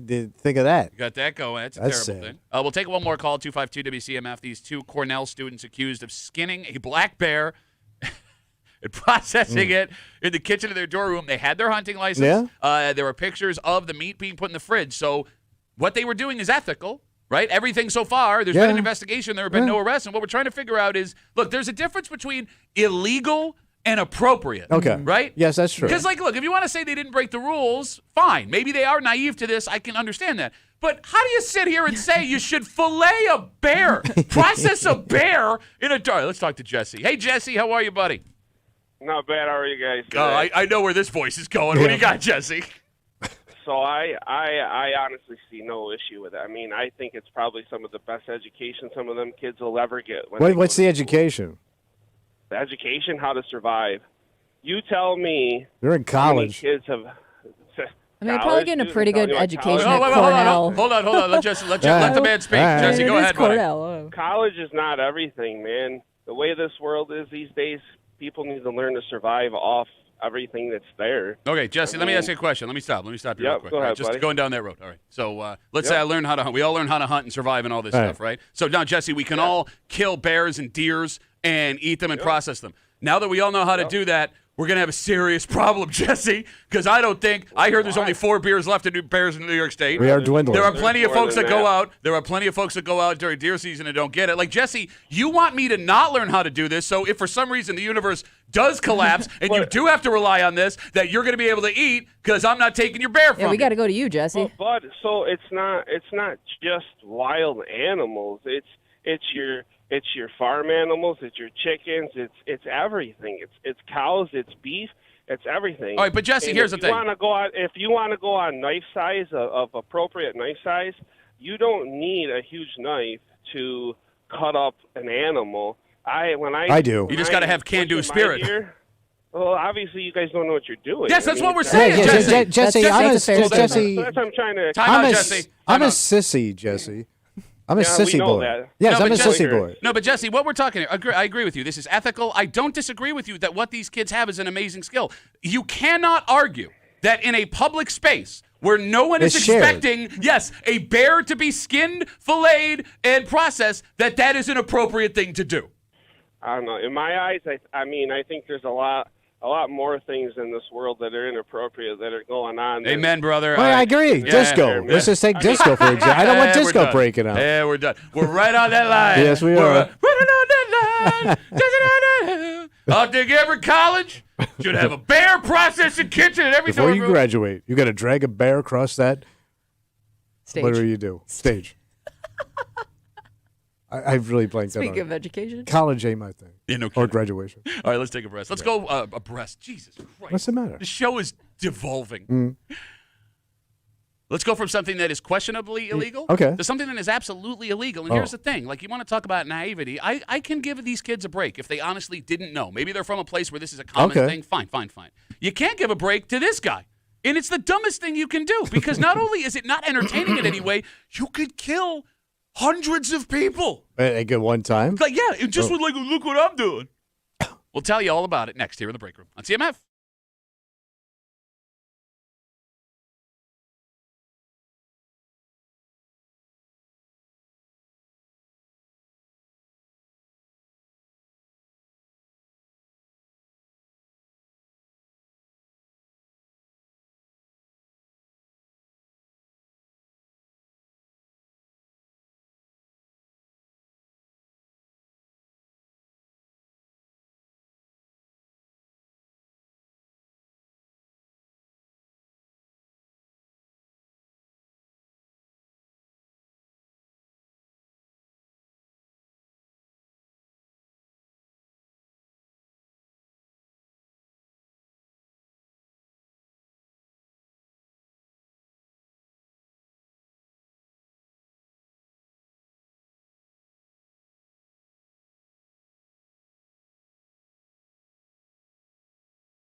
This is literally the dumbest crime you can be arrested for. What happened? Well, Tommy, there's no benefit to the person doing it. Mm. Yet there could be catastrophic consequences. Catastrophic? And knowing everyone that is accused of this ends up in handcuffs, you think it would keep people from trying it. Yeah. But you'd be wrong. Oh. You're hanging out in the break room, Rochester's Classic Rock 96.5, WCMF. In about 30 minutes, it is Football Friday. Yeah, buddy, let's bring it together. Tommy made his picks about a half hour ago. We have our good buddies from 95.7 The Fan, Mike Danger.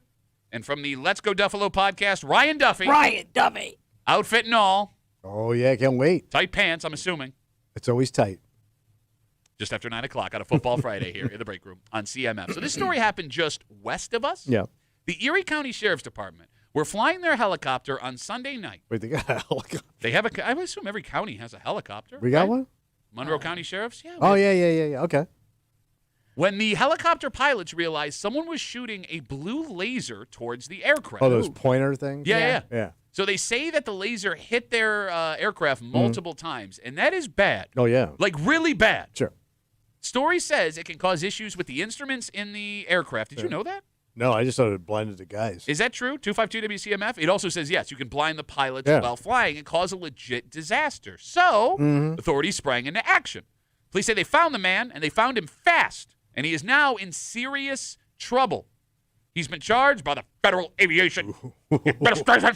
Those boys don't mess around. Not only can he be charged $11,000 for every time the laser hit the plane. Oh. If they wanted to throw the book at him, he can be put behind bars in federal prison if he's convicted. Damn. And they take this just as seriously on the ground as they do in the air. A few years ago, Tommy, at a Bills game, someone in the crowd was shining a laser pointer at the players during the game. Okay. They found that man, charged him. That person was banned from the stadium for life. Damn. So if you're keeping track, laser pointer and touching Lamar Jackson, banned for life. No good. By the way, that guy was a season ticket holder, too. Oh, the one with the pointer. Yeah. Can anybody explain the point of shining the laser pointer at planes and helicopters? It's just she just want to be a dick. But it happens a lot. I know. And it's not, because you would think it's like a little kid thing to do. Right. But it's a grown-ass person doing it. It's super dangerous. Are you just doing it to see the laser on the plane? I don't know. Look at my laser. But you know what you could possibly do. Is there something we're missing? Another reason, 252 WCMF, why people want to do this other than look at my laser on the plane? Yeah. Because if it's just to see the little blue dot on the helicopter, Right. I can't think of a dumber crime you No. could You wouldn't even commit. be able to see it anyways, most likely. Like, the risk versus reward doesn't even exist. No, You it doesn't. get nothing. You potentially cause an aviation accident. What would be the purpose, 252 WCMF, of having a laser pointer that powerful, period? And why do they sell them? Like, they should ban. Why would you make them? What do you need? Yeah, it what for? are they? There's got to be an If they're actual. that Used dangerous for and laser? they have no point. Well, Kimmy, no, they Used are a laser for- pointer. So Oh, they, for have, when you get a laser. PowerPoint? they have a point. Well, yeah, I could use it on I've always wanted a laser pointer for. I don't like, even know what a PowerPoint thing is. How it's been I've never around. been to one. It's been around for 40 years, and yes, you have. I have? I've been with you in PowerPoint presentations. You dumbass. Well, wake me up next time. So apparently people use them, they can be used for pointing out celestial objects in Oh, astronomy. That's you gotta have that. Well, no, There's a big guiding dipper. tours, they say. Wait, shucks. Assistant, yeah. Wait, those things are that powerful? I don't know if those are like the most powerful ones. But I thought like doctors use them like operations or something. Why would you laser the insides of somebody during Like to an see better. operation? Like to see better. That's not a flashlight. It's a laser. Well, close up, maybe you see better. What are you talking I about? don't know. Maybe the medical people use The lasers doctor use, they're like lasers that cause heat and remove things. These are not like I laser got pointers. it. Oh. Here's the spleen. I don't know. Yeah, I know you don't know. So why do you I'm not a speak? doctor. I ask. No, you I said didn't. maybe. That's not asking. That's making a statement. How do Oh. you not know the difference between statement I don't and know. question? Wait a minute. You're telling me some of those laser pointers are so powerful, Kimmy, I could point them in space and Well, you see see them in the sky, so you can. Yeah, I point don't think things it hits out. the moon. Yeah, it doesn't actually hit the planet. Well, then guy why up in would the you moon have going, it? "Knock Why- it off!" Why But would it's so you Earth? can. I guess you can see enough. I don't know. 252 WCMF, guy just west of us arrested after they say he was shining a blue laser towards the Erie County Sheriff's helicopter. He's been arrested. He's in serious trouble. He's facing charges of $11,000 for every time the laser hit the plane. And if they want to throw the book at him, they can throw him in federal prison. So what we don't have in this story, What's that? The age of the man Oh, accused but of they the are crime. saying a man. It is someone over Not 18. child. Yes. And you got to hope this is an 18, 19-year-old kid. Because if this is a grown-ass man. Yeah. All right, let me ask you a Which question. we've seen. Yes, Been grown-ass men. multiple times. Let me ask you a question. Yeah. If you find out, hypothetically in the story, it is a 40-year-old man, would you have issue with them doing 5 years in federal prison? Not at all. Like, send him into prison? Yeah, 5 years. Yeah, send him into prison. 5 years in federal prison. Bro, you could have crashed that helicopter. And by the way, you pointed it at a police helicopter. You idiot. You should no get an reason. extra 2 years for being an idiot. So now you want 7 years. 7 years, 2 on an idiot charge. God, by the way you speak, if you got charged, you got 2 years. Damn it, now I did it. Now we're both going to jail on the idiot charge for 2 years. Yeah, that guy should go to jail. Whoever did it should go to jail. Are these people shining lasers at planes and helicopters? Are they a subset of the folks who park and watch planes take off and land at the airport? I don't know. No, because those people just They just enjoy watching. said watching it. the plane. Subset, not all of them. Like there's- that's where it starts with watching planes, And maybe then you it go- escalates I'd like to to point this laser later guy. and crash it. Okay, can I be honest What? with you? Do you trust the people that park at the airport and watch the planes? Why? Do I what? Do you trust them? Trust them for what? Do you trust them? Well, they're just sad. I think okay. And apparently they like fumes. I don't think I trust them. What do What, you think they're they're, going to like, do? planning Not that they're something? planning anything. It's just Well, you think it looks suspicious? it's a Oh, little you weird. just think it's a weird hobby. It's a weird in hobby to general. have, right? There are way more people than you think. Like I grew up down the street from the Right, airport, you've seen them. which is why I have the IQ that I do. Yeah. But like every day when I would like be riding my bike or playing with friends, there would always be 4 or 5 minimum cars watching planes land. And I always take off. figure it's old men, planes, trains, all that Yeah, stuff. They I've wanna- seen the Automobiles? train crowd. Oh, yeah, good movie. Yeah, I always think it's the same guy. But what are you hoping to see when you go watch the I plane? don't- Different I don't get planes, it. maybe.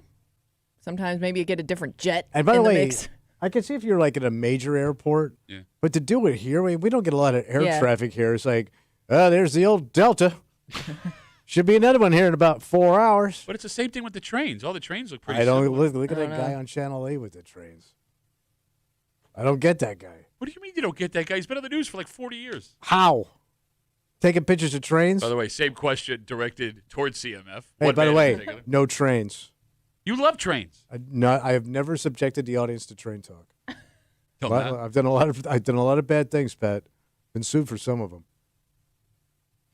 When it comes to why you go watch the planes, Yeah. you're not hoping for something out of No. the ordinary, are you? Not you personally, the I people that are think watching. I think they just like to watch the mechanics of the plane take off and landing. That's what I think. Do they not know about YouTube? Ooh, maybe they should. Should we go down there and be like, hey, guys, you're not Maybe going to believe this? but they probably like the sound of it, the thrust, all that stuff. Okay, calm down over there. I'm here for the thrust. They probably have a thrust fetish. A I say. threddish. A threddish. Keegan writes us on Instagram. By the way, Keegan. great name, Keegan Mahoney. He could be the sheriff of Boston with that name. Duffy on WCMF, the easiest way to get us. He says, I use a laser pointer in construction to point stuff out that is up high. Okay. So Keegan's got a laser right, pointer. okay. I got it. All right, it's up high, and I point at it with my laser pointer. I'm Sheriff Keegan Mahoney of the city of Boston. All right, so the moral of the story here, What's that? don't shine laser pointers at planes. Keep your pointer in your pants. Thank you. Thank you. By the way, Karen is sending us links of laser pointers that project pictures of penises.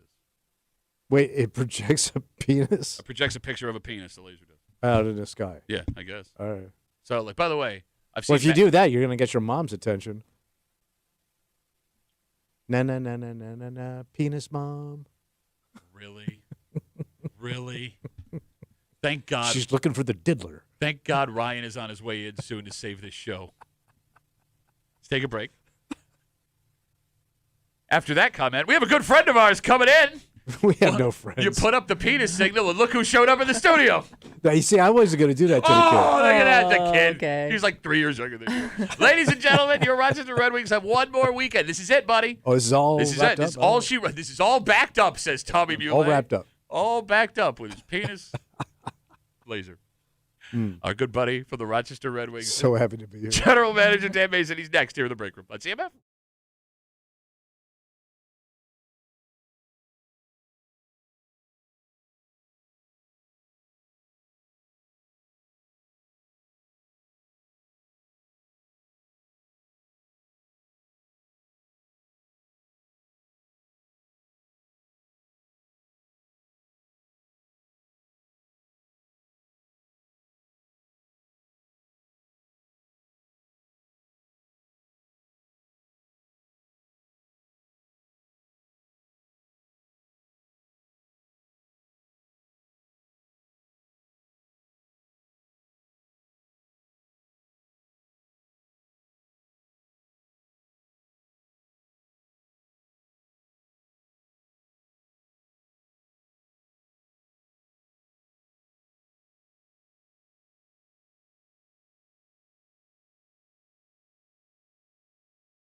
Bills Jets 1 o'clock live Sunday right here on CMF. Tommy, you made your picks this morning. Yeah, buddy.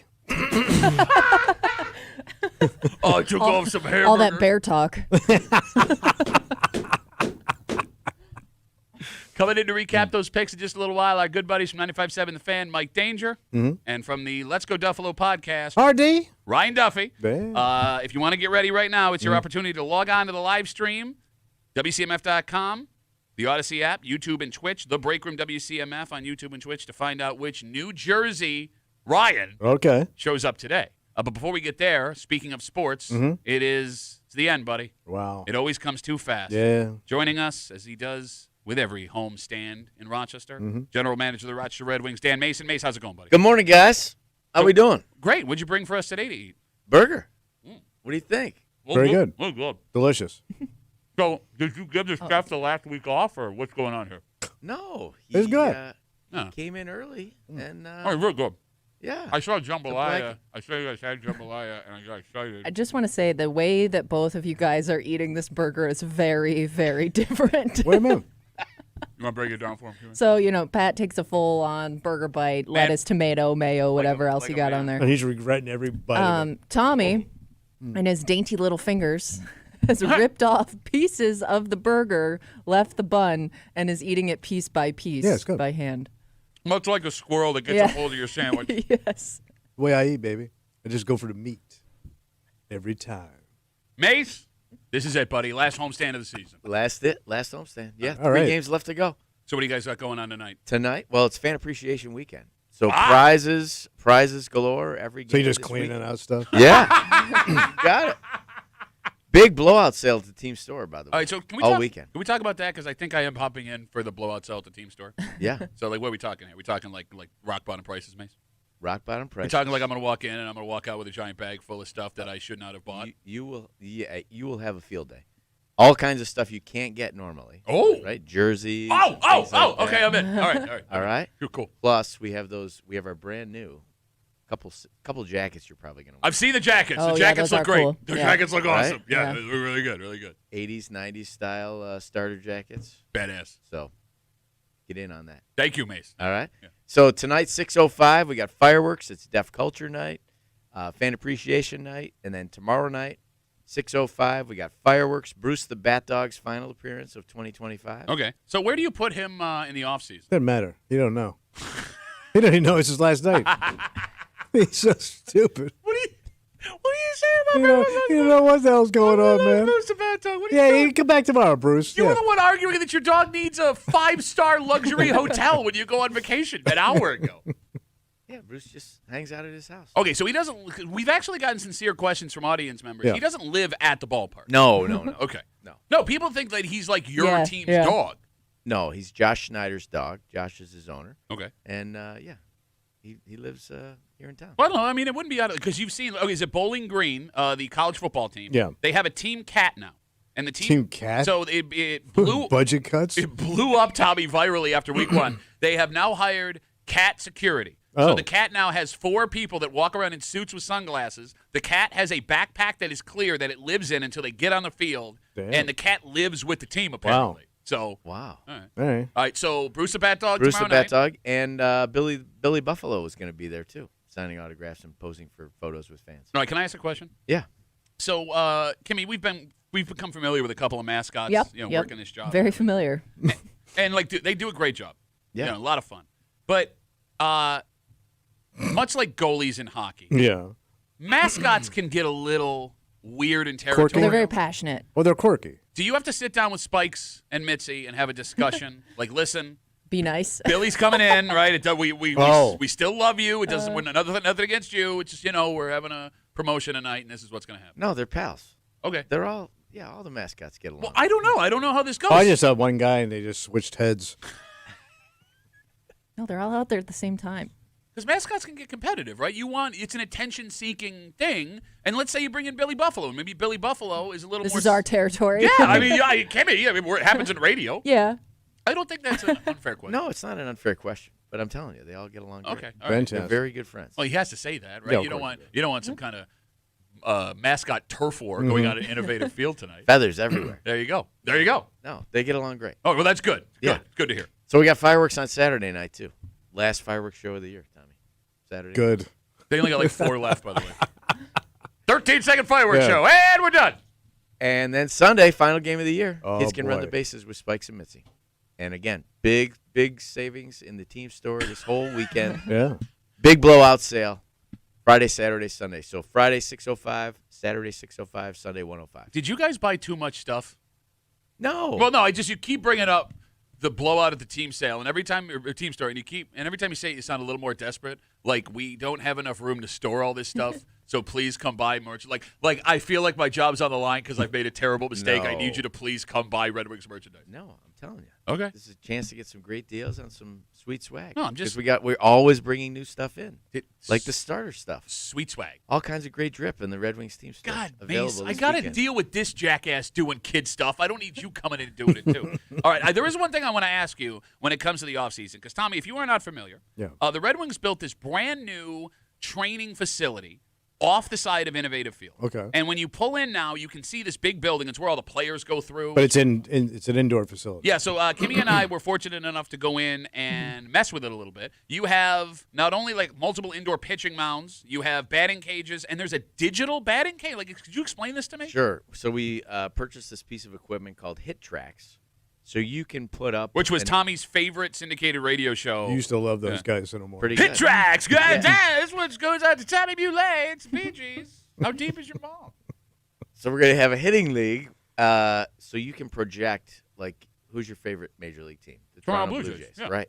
So you could say you want to play at Rogers Center. We project on the screen an image of Rogers Center. But this is for the and then players? The players use it, but we'll be using it for kids in the area here in the off season. We'll be able to participate in our Hit Tracks hitting leagues. So if I want, That's pretty cool. Now, if I wanted to hypothetically, like me and my buddies, we get together, and you go, I want to go do batting practice at Yankee Stadium today. Yep. Could I book that facility so I can come down to Innovative Field, book that facility, and we could have a home run derby? Yeah. At You Yankee just say Stadium? goodbye to your social. That sounds awesome. I was gonna say like kids' birthday parties. Oh. New level. New level. Can you fix it? Come a long way since a bowling alley. Yeah, no kidding. Can you fix it so I can actually hit home runs out of Yankee Stadium, or If we move you up to like a little past second base. did you actually do that though? I don't, yeah, sure. For you. Why you lie? Why you lie? Why Yeah, you we'll lie do to an it. FCC Yeah, microphone, Dan Mason? Yes. Call us at 454-1001 to book your times. Dan Mason, general manager of the Rochester Red Wings, and known liar, hanging out with us here in the break room on CMF. I mean, that's seriously, Kimmy. Like, think of your husband. Oh my gosh, he's in. And it's a great play, Tommy, on the whole, like, the Top Golf type Yeah, yeah. facilities that have Same been going all concept. over the place. It is, but Yeah. this one's actually fun. All right. Well, no, it's frustrating going to these, like, digital driving ranges because, like, if you hit it, now I get to go be baseball. All right. How often do you get to be baseball? Like, you can't just go to a park with your buddies and be like, hey, let's go have a home run derby. Yeah. Now you can. That's you can come awesome. to Innovative Field. All right, and again, if I want to go look into that, what do I do, Mace? Check out redwingsbaseball.com or give us a buzz at 454-1001, and we'll put you in touch with the right person to hook you up for the Hit Tracks League. Fantastic. Dan Mason, general manager of the Rochester Red Wings. So tonight, Deaf Culture Night. And fireworks. 6:05. And Saturday, Fireworks. 6:05. Fireworks, Bruce the Bat Dog, and Billy Buffalo. And then Sunday, kids can run the bases, 105. get out. Also, Also, should you're mention, done. yesterday, Summer's over. Yesterday, we Summer's announced. over. It was 50 degrees this morning. Get out. Kimmy, is your husband participating in the Vision Home Run Derby? I mean, again? I know he's in. What's he doing? All right. Yeah. Home Run Derby again on September 30th, featuring Damar Hamlin. So DeMar Hamlin will be signing autographs while there is a home run derby happening at Innovative Field on September 30th. Yes. And the first 1,000 people get a free hot dog and a free ice cream sandwich. Oh, wait, free ice cream sandwich. You giving out 1,000 freaking hot dogs? Yeah. Yeah, isn't that your mom's Saturday night? Nice try. I saw it coming. Picked it off. You were saying, Mace, I'm sorry. September 30th. Get your free tickets at any Vision Auto dealership. Ice cream sundaes. And come meet my mom. Ice cream sandwich. And you can run the bases with my hot dog. dead mother. And watch Kimmy's husband hit home runs. Will your husband be signing autographs too? He He can could. if I'm sure he'd be happy to. Somebody in that family should. Would you allow her husband to hit home runs with no shirt on? Is that going to be okay? I don't know if he's. I'll talk. He to wants him. to I'll do talk that. to him. Mace, can we make that happen? Sure, yeah. He's a hero. I mean, keep in mind, he's a hero. Put some sun on those tatas. Mace, if we want tickets this weekend, where do we go? RedWingsBaseball.com or give us a buzz at 423-WING. Have a great winter, Mace. Yeah. Thank you. Drag your ass out of here. Thank you, guys. All right, it's that time. Tommy made his picks this morning. Tommy tells us do like it, it is. baby. We have our boys, Mike Danger from 95.7 The Fan, and from the Let's Go Duffalo podcast, Ryan Duffy. Now is your chance to get in early. I'm feeling really lucky now because I called this. The Break Room WCMF on YouTube and Twitch, the Odyssey app, WCMF.com. Get on the live stream right now. We recap these picks on a Football Friday next on CMF.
Bills, Jets, 1 o'clock Sunday, live right here on 96.5 WCMF. It's go time, buddy. Let's do it. Let's say you want to watch the game. Oh, yeah. But I want to be entertained. Oh, I want to go beyond the game. That's great. Okay. Because I'm going to be hanging out at the Bill Gray's Tap Room in Chilai.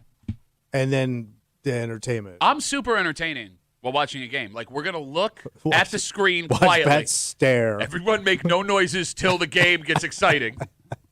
I'll be at Bill Gray's Tap Room in Chilai, 1 o'clock Sunday. Delicious food, fantastic drink, and me. Look at that. We'll see you Sunday. Home field advantage, WCMF. Tommy made his picks this morning. Yeah, buddy. Trying to bounce back from a 2-3 week last week, joining us as they do every football Friday. And I encourage you right now to log on to the Odyssey app, WCMF.com, YouTube and Twitch, the Break Room, WCMF on YouTube and Twitch. Tommy's very excited. Yes. Well, because one of your heroes, too. Oh, yeah. From 95.7 The Fan, the Sports Bar, 3 to 6 every weekday. First in-studio appearance this year, Mike Danger. Hey, Danger. I know I'm not one of his favorites. Who's his favorite? Favorite? Like people? Yeah. Like celebrities? I got a lot of them. Like? I like a lot of singers, like crooners. Oh, no back in the kidding. day. Like Dean Martin. Sure. He was a good one. He was a good one. Yeah, he was good. Tony Bennett. Oh, yeah. Yeah, he packed him in right to the Well, end. hey, let's not talk about the underrated ones. You're Joey Bishops, right? Joey Bishop was a very funny guy. Yeah, but the one who led them all. Yeah. From the Let's Go Duffalo podcast. What we got over here? Please welcome Ryan Duffy. Oh, it's great to be here, my friends. So he is sitting here today being fat me. He's dressed better. As the Bills head to New Jersey to take on the Jets, Who we got? we have all beef Frank Sinatra.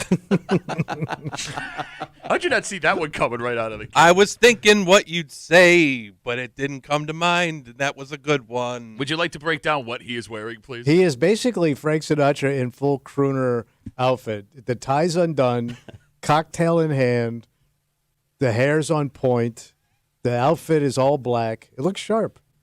And He looks like it's at the end of the set. yeah. You know what I mean? Yeah. They're Or wrapping things up. this is Ryan 5 minutes into a wedding reception, by the way. Listeners are already getting in. Duffy on WCMF on Instagram. All right, so we'll start with Danger. That game last week, I would argue, is the greatest game that's ever happened in that stadium. More so than the greatest comeback of all time, but that's a debate to be had another time. Danger, as fun as that was, we do have to realize the Bills gave up 40 points to the Baltimore Ravens. And as we speak, Derrick Henry is still running in Orchard Park. That's a concern against a Jets team that has a good running back and a mobile quarterback, right? And Cole Bishop is like planting roots now in the turf because he was planted so deep by that Derrick Henry stiff arm. Breece Hall is a good running back, and there is talent on this Jets squad. And they showed some of that last week, albeit in a losing effort. There's no moral victories in the NFL, they keep saying. But, the Jets are going to take that as a moral victory that they hung with Pittsburgh. But there is talent on this team. Don't want to take anything away from Hall. Don't want to take anything away from Garrett Wilson. There's some talent on the defense as well. We turn to, as Rich writes us What's on he saying? Instagram, Beef Shank Sinatra. All right. Ryan.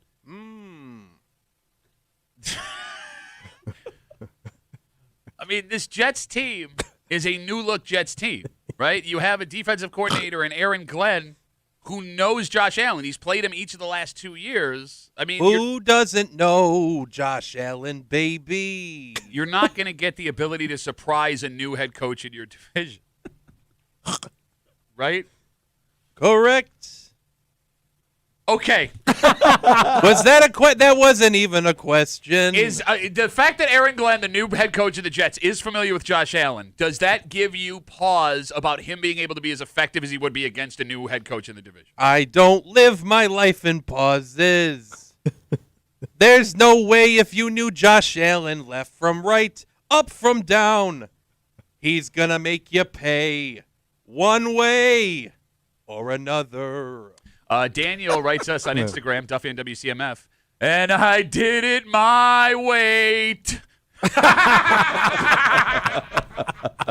Let's get to our first pick from Tommy this morning on CMF. Over-under 99.5 rushing yards for Breece Hall. I got to figure McDermott's going to shore up this run problem. Why didn't he do it during the Ravens game? Okay.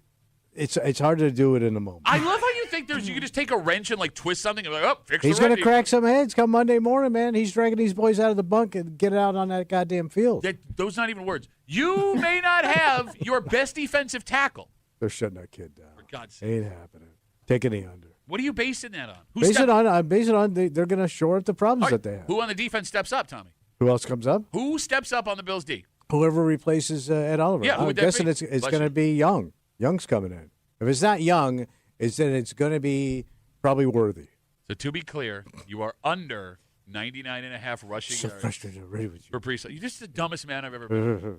All right, Danger, the not-so-great news. Ed Oliver in a walking boot out of nowhere yesterday, not putting any pressure on his foot. He was the one-man defensive line last week, game of his career. Over under 99.5 rushing yards for Jets running back Brees Hall. Yeah, and you know what Sean McDermott would say all week long, right? Next man up. Somebody's got to step up. How about a Deion Walker game? How about the rookie making a big play? You sound sexually aroused. How about Deion Walker? But think about Deion Walker. You like the way I say Deion Do you see Walker? Deion Walker at camp? You remember him at camp, right? Like Sure. 6'8", 490 pounds, however big. He's massive. Just a mountain of a human being. Put him in the center and let's see how Brees Hall does against that defensive. I'm going under. I'm going under. Oh, you're going under. Okay. But Danger. Sorry. Come on. Oh, I can't believe I cut you off from come on. Well, give me some credit over What are you here. doing, Morrison, now? Come on. Danger! Danger, but here's the thing, man. You lose that Oliver. You also have two other defensive linemen that aren't active because of suspensions. You're down to your fourth defensive tackle starting the game, Danger. Starting the game, Maybe Danger. kind of shut up. Starting the game, Danger. Come on, Danger. Play the game, Danger. All right, so you're under 99.5 rushing. Yes, sir. We turn to old blue cheese. Jimmy Dean Martin. Ryan. Ooh, what? Brees Hall in 4 games against the Bills has gone over 100 yards on the ground twice. He shot 50%.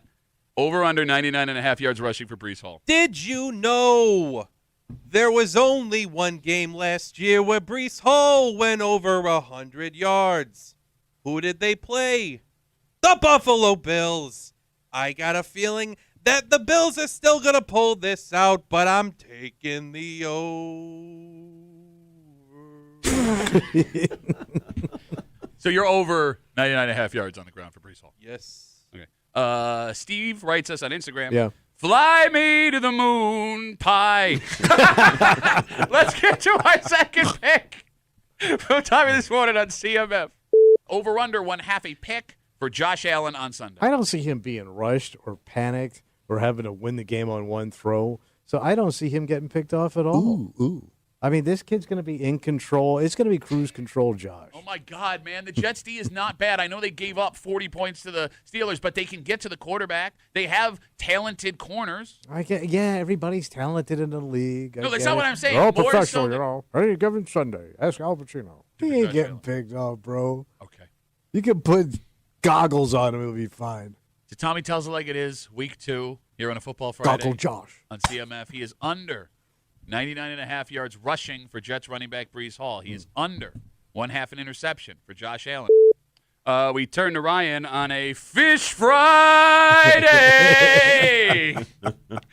Ryan, the team that Josh Allen has thrown the most interceptions against in his career, the New York Jets. 11 interceptions in 13 career games. Whoever is defensive coordinating, head coaching, playing, Josh always struggles in the Meadowlands. Over under 1/2 an interception for Josh Allen. You gotta remember the power that love and relationships bring to make you a better person. And with Josh Allen just getting married and being in the Big Apple, he's gonna be a boy on the town, and he's in love. No chance he's throwing a pick. I'm taking the under. Ooh, look at me in the family pack.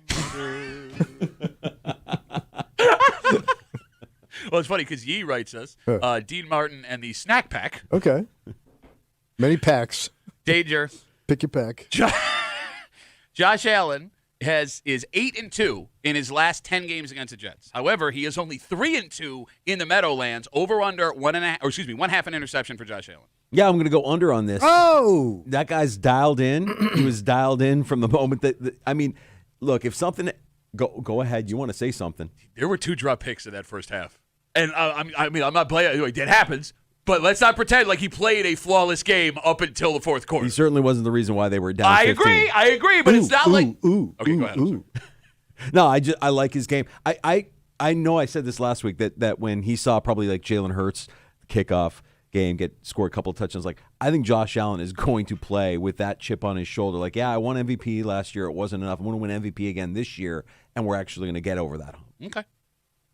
Mike Danger, Ryan Duffy, hanging out with us, recapping Tommy's picks on a Football Friday on CMF. Let's get to our third selection from Tommy this morning on CMF. Over-under, 6.5 catches for Bills wide receiver Keon Coleman. you're gonna tell me that whole damn game he can't catch that ball 7 times. That's a lot. That's a lot. And all he's gotta do is catch it. He had his career high with 8 last week. All he's gotta do is catch it. Yeah, we're not talking touchdowns. Just catch simply, it. All right, simply catch. catches. Seven Catch the ball. 7 catches in the NFL is a ton of catches. Goggle Especially when- Josh could do that. Throw it to the kid. Josh does like Goggle to spread the ball around. You never know who's going to pop in a game. Jackson Hawes? He had the catch of the game. Is that even his name? Yeah. Of course, I'm expecting this is a good game for us. I am expected this is a good game for us. He's gonna get 7 catches. Okay. Oh my God. So to be clear, you We're are clear. over We're clear. 6.5 catches for Keon Coleman. Give him a funny guy. Very funny, positive young man. All right. We start with according to Francis on Instagram, chairman of the charcuterie board. Right, in 2 career games versus the Jets, Keon Coleman, 3 catches for 26 yards, 3 catches for 27 yards. Over-under, 6.5 catches for Keon Coleman. There's no doubt that last week was a coming-out party for Keon Coleman. But I will say that they had to throw the ball a lot toward the end of the game. There's not even any cadence in his song. He sounds just like Sinatra. You know how I feel about this. Yes. So because of that, I think that there's going to be more defensive focus on Keon Coleman. So I'm taking the under. Not bad. Baby. He does bring it home. He does. I mean, yeah. Danger. Mm-hmm. The 8 catches last week were a career high for Keon. Before that, it was 7. So he would be matching his previous career high by going over under 6.5 catches for Keon Coleman. No mention of Sauce. We didn't talk about Sauce. Sauce was down a little bit last year, right? Yes, he was. Yes. Sauce was down last year, but he got paid this offseason. I think Sauce is a factor. Oh. I think Keon goes under, and I think the Bills also try to, everybody eats, goes, it's a mantra moving forward. Everybody eats. Sure. I think they leaned on Keon maybe more than they wanted to last week. Okay. Can't win them all. I'm going to stick with Frank over here because you got me and you got too much skin. Well, it's interesting you bring that up because Steve writes, "You've got me just enough potato skins." Much better. All right, let's get to our 4th pick from Tommy this morning here on CMF. Tommy, do the Bills win? And if so, is it by 7 points or more? So you're asking me, is the Bills going to win this game? Yeah. Yeah, that's exactly what he's asking. Yeah, I think so. I think they're going to win this game, Pat. That's great. Yeah. So they're going to win by 7 or more. Well, 7's a lot of points, right? Yeah. And you're saying it's like a slap in a Jets face. I would say this. Well, that slap's going to hurt a lot worse when it's a goddamn Jersey blowout, baby. They're blowing Jersey out of the water, man. Okay. They ain't got a shot. All right. They'll be left crying in Bayonne. We turn to Ryan. Dan writes us Yeah. on Instagram. Fly me to the moon, but you're going to have to pay for 2 seats. Right? Do the Bills win? Do they cover the 7? And is it a blowout situation? This train has left the station and we're just getting started, baby. I think this is going to be a massacre in favor of our Buffalo Bills. So I'm going to take the over.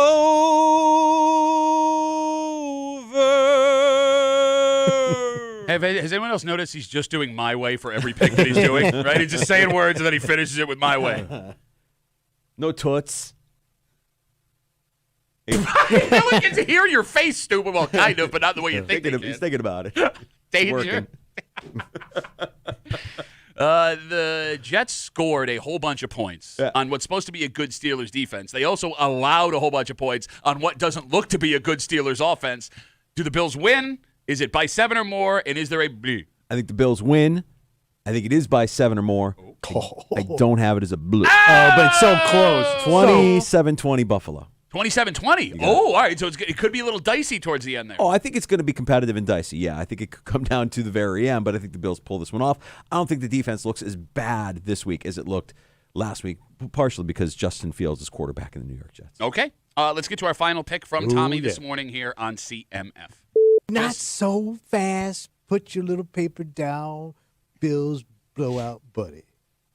Because I say at the end of this game. Oh, I say. In the fourth, you're doing Kennedy every week, though. I say at the end of this game, you will see Mitch the bitch finish out the fourth quarter of this game. Josh will sit down, take his goggles off, and enjoy a nice, refreshing beverage on the sideline. Not going to happen. Mitch the bitch will be out there By the way, it's not during even, the fourth quarter. It's not even a brave bonus pick. You used to take risks, man. I used to like this show. I used to like listening to this show. You got soft. Man. What do you want, like Springsteen to come down and give Josh a hug? No, it's not. I don't want that. Yeah, maybe that'll happen. No, it's too late. You already made your pick. You're a All sissy. And it's not going to happen anyway. They're not going to, after week 2, not playing Josh in the preseason, put Mitch Trubisky in this game. And It'll be out of the hand. Out of control. It'll be out of the hands. Control. Out of the hands. It's out of control. There's nothing we can do. Yes. Danger, do the Bills win by so many points that Mitch Trubisky gets playing time on Sunday? And we also want Josh enjoying a beverage on the sideline. Is that beverage, is Gatorade included in that? I just said beverage. He made the pick. I didn't call the beverage. So any beverage. Any beverage. Mitch Trubisky. I'm going to go no. You're going to say no? I'm going to go no. All right, Danger's out. We turn to Ryan as Frank Sinatra this morning. Christopher writes, I can't wait to hear Ryan's hit song, I want some more pulled pork, pulled pork. That's how you bring it home, baby. Ryan. Yes. Does Mitchell Trubisky, because of a blur, finish this game? I agree that it's going to be a blood. Is that a blowout with a Jersey accent? A blood. And I would not want nothing more than my little Josh to be putting his feet up on the sideline. I'm going to take the yes. I agree with the pick. It's not an over or under, so I'm going to agree. All right, so I split. Yeah, much like his pants. I'm wearing sweat. Danger. Yeah. What do you What do you got going on? Thank you. The Sports Bar 3 to 6 weekdays, 95.7 The Fan. What do you guys got? We're going live today. We're going to be, you guys know about Remedy, Finger Lakes Gaming Racetrack. That's where we're going to be broadcasting live from today. This afternoon, we're going to talk to Dan Lieberfeld, who is the host of NFL Radio and also Jets Confidential. So we'll get the last-minute scoop on what's going on in Jersey with the Jets. Confidential, bro. Very confident. You're not supposed Keep to know. it down. But they Hush, got hush Keep on the it down. QT. Yeah. They got it. Ryan, and the newest episode of Let's Go Duffalo up, ready to roll. Where could folks find that if they want to catch it? You could find it on the Odyssey app or wherever you get your podcasts at lets.go.duffalo. Also on social media, Instagram and TikTok. And I just want to say that no one has pointed out that Danger and I have the same haircut today. Oh, yeah. Yeah, look at that. Dage. Yeah. Ryan. Yay. Always a pleasure. Good to be back. Great to have you. Yes. Go Bills. All right, let's take a break. It's Okay. Friday. You know what that means. Oh, creep it up, buddy. That's right. We got a creep cap coming at you. And we talked about bear meat this morning. Yes. Caused a whole kerfuffle on the campus of Cornell. But there is another meat that apparently you are legally allowed to eat, Kimmy. I didn't even know this was available in grocery stores. Can we buy this here? I don't know. So they ruled on your mom? Watch it, baby. We'll get into it next. I like your mother. Here in the break room on CMF.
Look, we're all about.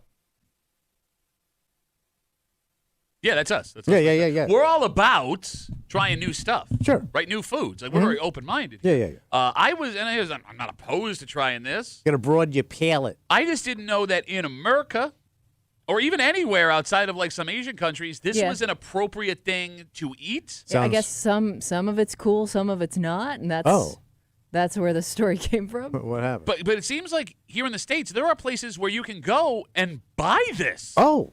You're hanging out in the break room, Rochester's Classic Rock 96.5, WCMF. We'll get to that in just a second, but it is Friday. Yeah, buddy. Tommy says a lot of disgusting things. Mm-hmm. All the gross things Tommy said all week long. You're welcome.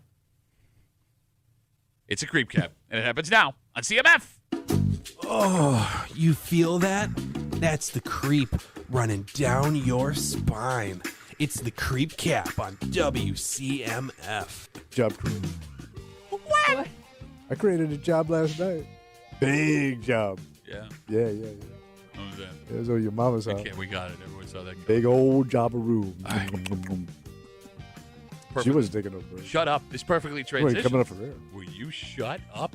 Is when George Eastman, who had a foot fetish, would film him driving barefoot at the Daytona. Hey, Lee, baby, let's see those toes, baby. Yeah. I got a real thing. No, don't put the socks on, baby. Leave them off. Yeah, let's see. Yeah, go soak your feet in the ocean. Yeah, you just won the Daytona 500, baby. Yourself. Your kinky ain't stinky no more. That doesn't even make It sense. is dried up. Your kinky all dried up. You can't use it. You gotta lube that kinky. Why are you doing it in that voice, man? Because it sounds good. No, it doesn't. It does not sound good. Lube your kinky. Cramming her box. In their van, cramming the box. Yeah, her box Cramming is your crammed. mom's box every day. It doesn't even make Your sense on the mom's joke. got a full box of cram. See how it's... Space Coochie. That's not how it goes. It would be... She didn't go to space. Coochie and space. Oh, Kimmy, I'm going to talk to you now. You want to make your kid fall asleep at night? Tell him about your little fantasy about Shirley. Oh, yeah. Yeah, that's why he went to bed early, man. All right. The Shirley rub out at 7:35. God's sakes, Oh, man. yeah, every boy did it. Every boy did it. Film and be all pervy It was too while he's small. doing it. Yeah, you're good. Hey, baby, what you got going on over here? Hey, drop that skirt, baby. See what you got. Yeah, turn around for Uncle George today. Yeah, that's the way George boy likes it. No, you're going to catch a Tory gonorrhea. You go near that thing. From your mom? No, your penis, you dick. I give your mother gonorrhea? Probably. I don't know. Who cares? In the mudroom with all the furniture? I love how you're such a catty bitch. You don't even put furniture in a barroom. It's so good to be a creep. There it is, the creep cap on CMF. Did you know? What's that? It is legal to buy shark meat in the United States of America. So, yeah, Certain because types of shark, yeah. Well, the one thing that was illegal, I thought it was shark fin meat. Okay. Because of how they harvest it. I'll go even further. Because I know you can eat shark. I understand. I've never seen anyone eat shark. Yeah, but I didn't know that, I guess. Yeah. I didn't think you could eat shark here. You I didn't can. think it was on menus. But it's cut like into steaks. So you've had shark before? Yeah, in Florida I have. Yeah, I haven't. I'm from a sunny area. I'm from the tropics. I grew up near the beach, and there was a golf course. My father drove a Cadillac. Not impressive anymore. But yeah, like I didn't think that was a normal meat. I But guess. shark fin meat is illegal, or at least it was. Okay. Well, going with the shark meat, Yeah. just in general, you can also buy it at grocery stores. Are there grocery stores in America? Or in must be. I mean, Wegmans in might Rochester? have it. You think I would have seen shark meat at Let's see. Wegmans? I do look at the weird meats sometimes. I know you do, but it's usually Saturday night, I feel like and if that's any on the street. Yeah, we got it, man. yeah. Hey, Sharky boy, what you got coming over there? Rest in peace, by the way. Rest in peace, Sharky Boy. if anybody's Wegmans is gonna have it, it's Yeah, gonna it'd be be yours. ours. Yeah. No, I mean I'll walk through the strange meats like the bisons and the ostrich. I've Yeah. never seen shark meat. I before. don't think I've seen it at Wegmans. Okay, the reason this comes up Yeah. is on Wednesday there was a study published in the Frontiers in Marine Science Journal magazine, Yeah. which we subscribe to. Love that. And they did DNA testing on the shark meat that they bought in North Carolina, Florida, Georgia, and Washington, D.C. Yeah. And then 10 jerky products they bought online. Now, by the way, the meat that they bought in these cities, they bought from grocery stores. Yeah. They found that 31% of the shark meat they bought Yeah. were from 4 endangered or critically endangered species that you're not supposed to be hunting. Oh. Hammerhead, scalloped hammerhead, taupe, and shore and fin mako sharks. So these people were getting shark meat that they didn't even know was rare, or like they thought they were Yeah. getting like a different. different type Yes, of shark. it was mislabeled. It wasn't labeled that actual. So is he specific thing. illegal? Yes, so you exactly. were eating maybe hammerhead shark and you didn't even know it. Yes, so there were also other vulnerable sharks that aren't supposed to be hunted. Spinner lemon. The sissy shark. Black no, the Shy Tommy shark. Shy shark. Stop. Quit, cut it out. Stop. Arr. Don't look at me. Arr, stop it. And the Pacific angel shark. So here's the thing. It says that not only is this putting the shark's health at risk, because, you could wipe them out, Right. it also puts consumers that are not aware of what they're buying at risk because they could have allergies, could True. be Yeah, things you in the don't fish know what that you're you actually don't know. buying. So this study is kind of sounding the alarm on people who eat shark meat, Yeah. saying, hey, it could not be what you think it is, which is funny because I've never met anyone that eats shark meat on a regular Yeah. basis. Oh, sure. no. So, like, who is – I get, like, okay, I Well, understand. if you like, live in the South and you fish, it'd be a different story, sure. wait, people eat sharks they catch? Yeah, so I knew guys that fished that caught sharks. I mean, you would catch them just fishing out in the ocean. You know what I mean? Just because you're trolling for fish. How do you clean a shark? Quickly. Sneak up behind it, maybe bite a drink first. Boo. A lot of shark sodomy going on in this discussion. No, I knew guys that they did catch them. But that I'm talking also 40 years ago. And guys who use rope belts. Oh, yeah, a lot of rope builders. He's ragging out your cord, bro. So when I worked in the seafood department at Winn-Dixie, this is 1,000 years ago, it was so funny. So we had a license, of course, to sell fish, a permit. Yeah. But all it said was license to sell seafood of any kind. Oh. That's all it said, of any kind. So you could sell anything. Well, anything you caught and pulled out of the water, you could sell it. So that would be shark. Yeah. Did you ever sell shark back then? Oh, yeah. No kidding. And it's got a really, obviously, thick skin to it. Well, yeah, you can make all kinds of jokes about sharks. Doesn't bother me. Yeah. Yeah. Goes right, yeah. I mean, Bounces does it right all up. taste the same? Like, how did you know if it was good meat or bad meat? You know what I mean? Like, I mean, I wouldn't even know what's a good shark and what's bad shark. It's like a white meat. Well, you know what it It's tastes like a white chicken. No, shark, stupid. It's a shark. Oh, sorry. We got Instagram messages coming in with the story. One, you can buy shark meat legally in the United States. Two, they sell it at grocery stores, although no one has written us that there's a grocery store locally selling it. But this study done by this marine journal says that people are unknowingly eating these critically endangered sharks. They're all mislabeled, and you may not have any idea buying shark. So Jen writes on Instagram, Duffy on WCMF, keep in mind sharks pee through their skin, and if you buy a shark steak, you have to soak it in milk for hours to remove the pee. My sister did not know this, cooked it in the microwave, and let me just tell you, the entire house smelled like burnt pee. I never heard that. Also, you cook shark in a microwave? I have so many issues with Yeah, this. you really ruined a microwave for many months. Well, like You soak shark in milk to get rid of the pee, Why even would though a you- shark's in salt water before. Why would we not So trust why would you Jen? need milk? I don't know. There's a lot Fishing going on Jen? here. I guess I don't know. I'm not a shark expert, but that doesn't sound right. Look, I want to be on your side, Kimmy, but earlier this morning you thought the Geico Gecko was Australian. Fair and you enough. insisted it. You made fun of us, and look who looks I was stupid. actually mad at you guys for thinking that he wasn't. Baron Von Butt writes us, he must have had shark. He says, turns out loan shark, the least tasteful of all the sharks. 252 WCMF. Let's talk to one of our favorite people in the world. Ben's on CMF. Hey, Ben, how are you, buddy? Pretty good. How you guys doing? Good to hear from you, buddy. Yeah. I got something I forgot. But anyways, so when I was like 10 or 12, my older brother went down on a fishing trip down in the Gulf of Mexico and caught a hammerhead and brought it back. We shaved it all up and had a cookout with the family. You know, and it tastes more like steak than anything else. Oh, because you've never had steak. Oh, yeah, I have steak all the time, Tommy. All the time, Pat. Much like Have your a steak mom. right I have now. your mom every night, too. So you're standing behind Pat? You're getting Pat What the hell did sloppy I do seconds here? off of my mom? What did I? Oh, wait, no, it's your mom. Yeah, I'm fine with that. Yeah, okay. Well, we can go ahead. It smells like a shark is what it smells like. But you can't even get smells like person to- salt water and pee.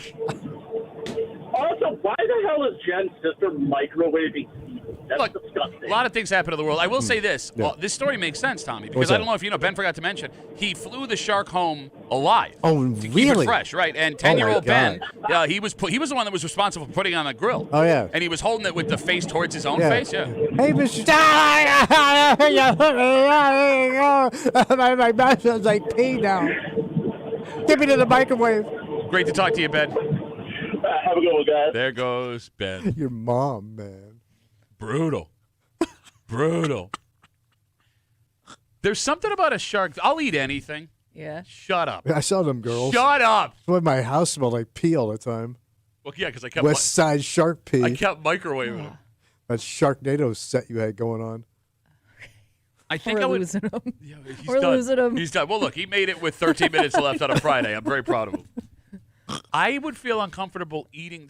I have an idea of what a shark feels like in my mouth, and I don't like it. Seems like it'd be tough. Yeah. No, like- it's the meat. The skin is, but the meat isn't. Yeah. So do I I'd eat it rather with the just eat a skin? fish. No. No? I mean, I usually guess you're thought that skin came off when they grilled it. Well, I don't know, because every other fish I've ever had, most of them you eat with the skin on. Some do, some you don't. What fish do you not eat with the skin?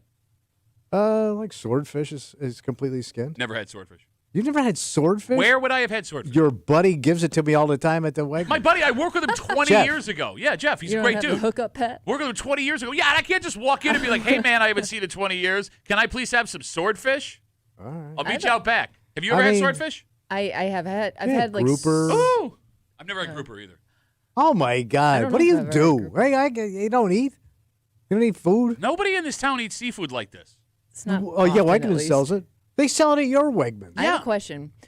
If you let's say I want to eat shark for dinner, Yeah. you don't buy a whole shark, right? Like You you gotta buy get the whole part damn of a thing, shark. How much does a shark feed? Like if No, I wanted, it's cut like a steak. okay, so I sliced would out. just slice. It could be like an inch thick. I'd buy like a slice of shark. Yeah. Okay. One shark I didn't slice, know like please. how they sold it. Thank you, sir. Hey, George Eastman's there watching you eat the shark. Hey, yeah. I say, hey, come on, get them jaws in there, baby. Let's go. Yeah. Oh, yeah. You like that? That white meat? Oh, yeah. Me too. Yeah. Smells like pee.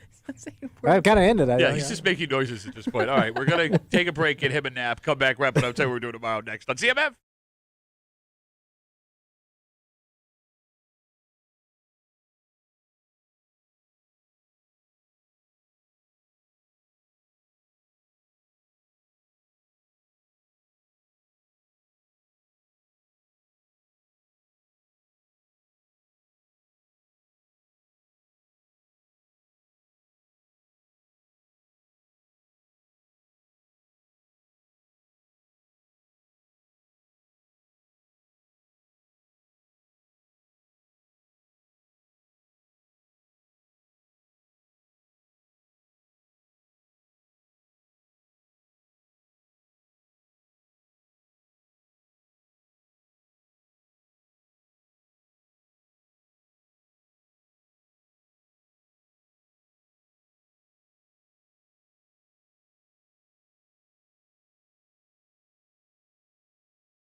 That's going to be a Rapperoo.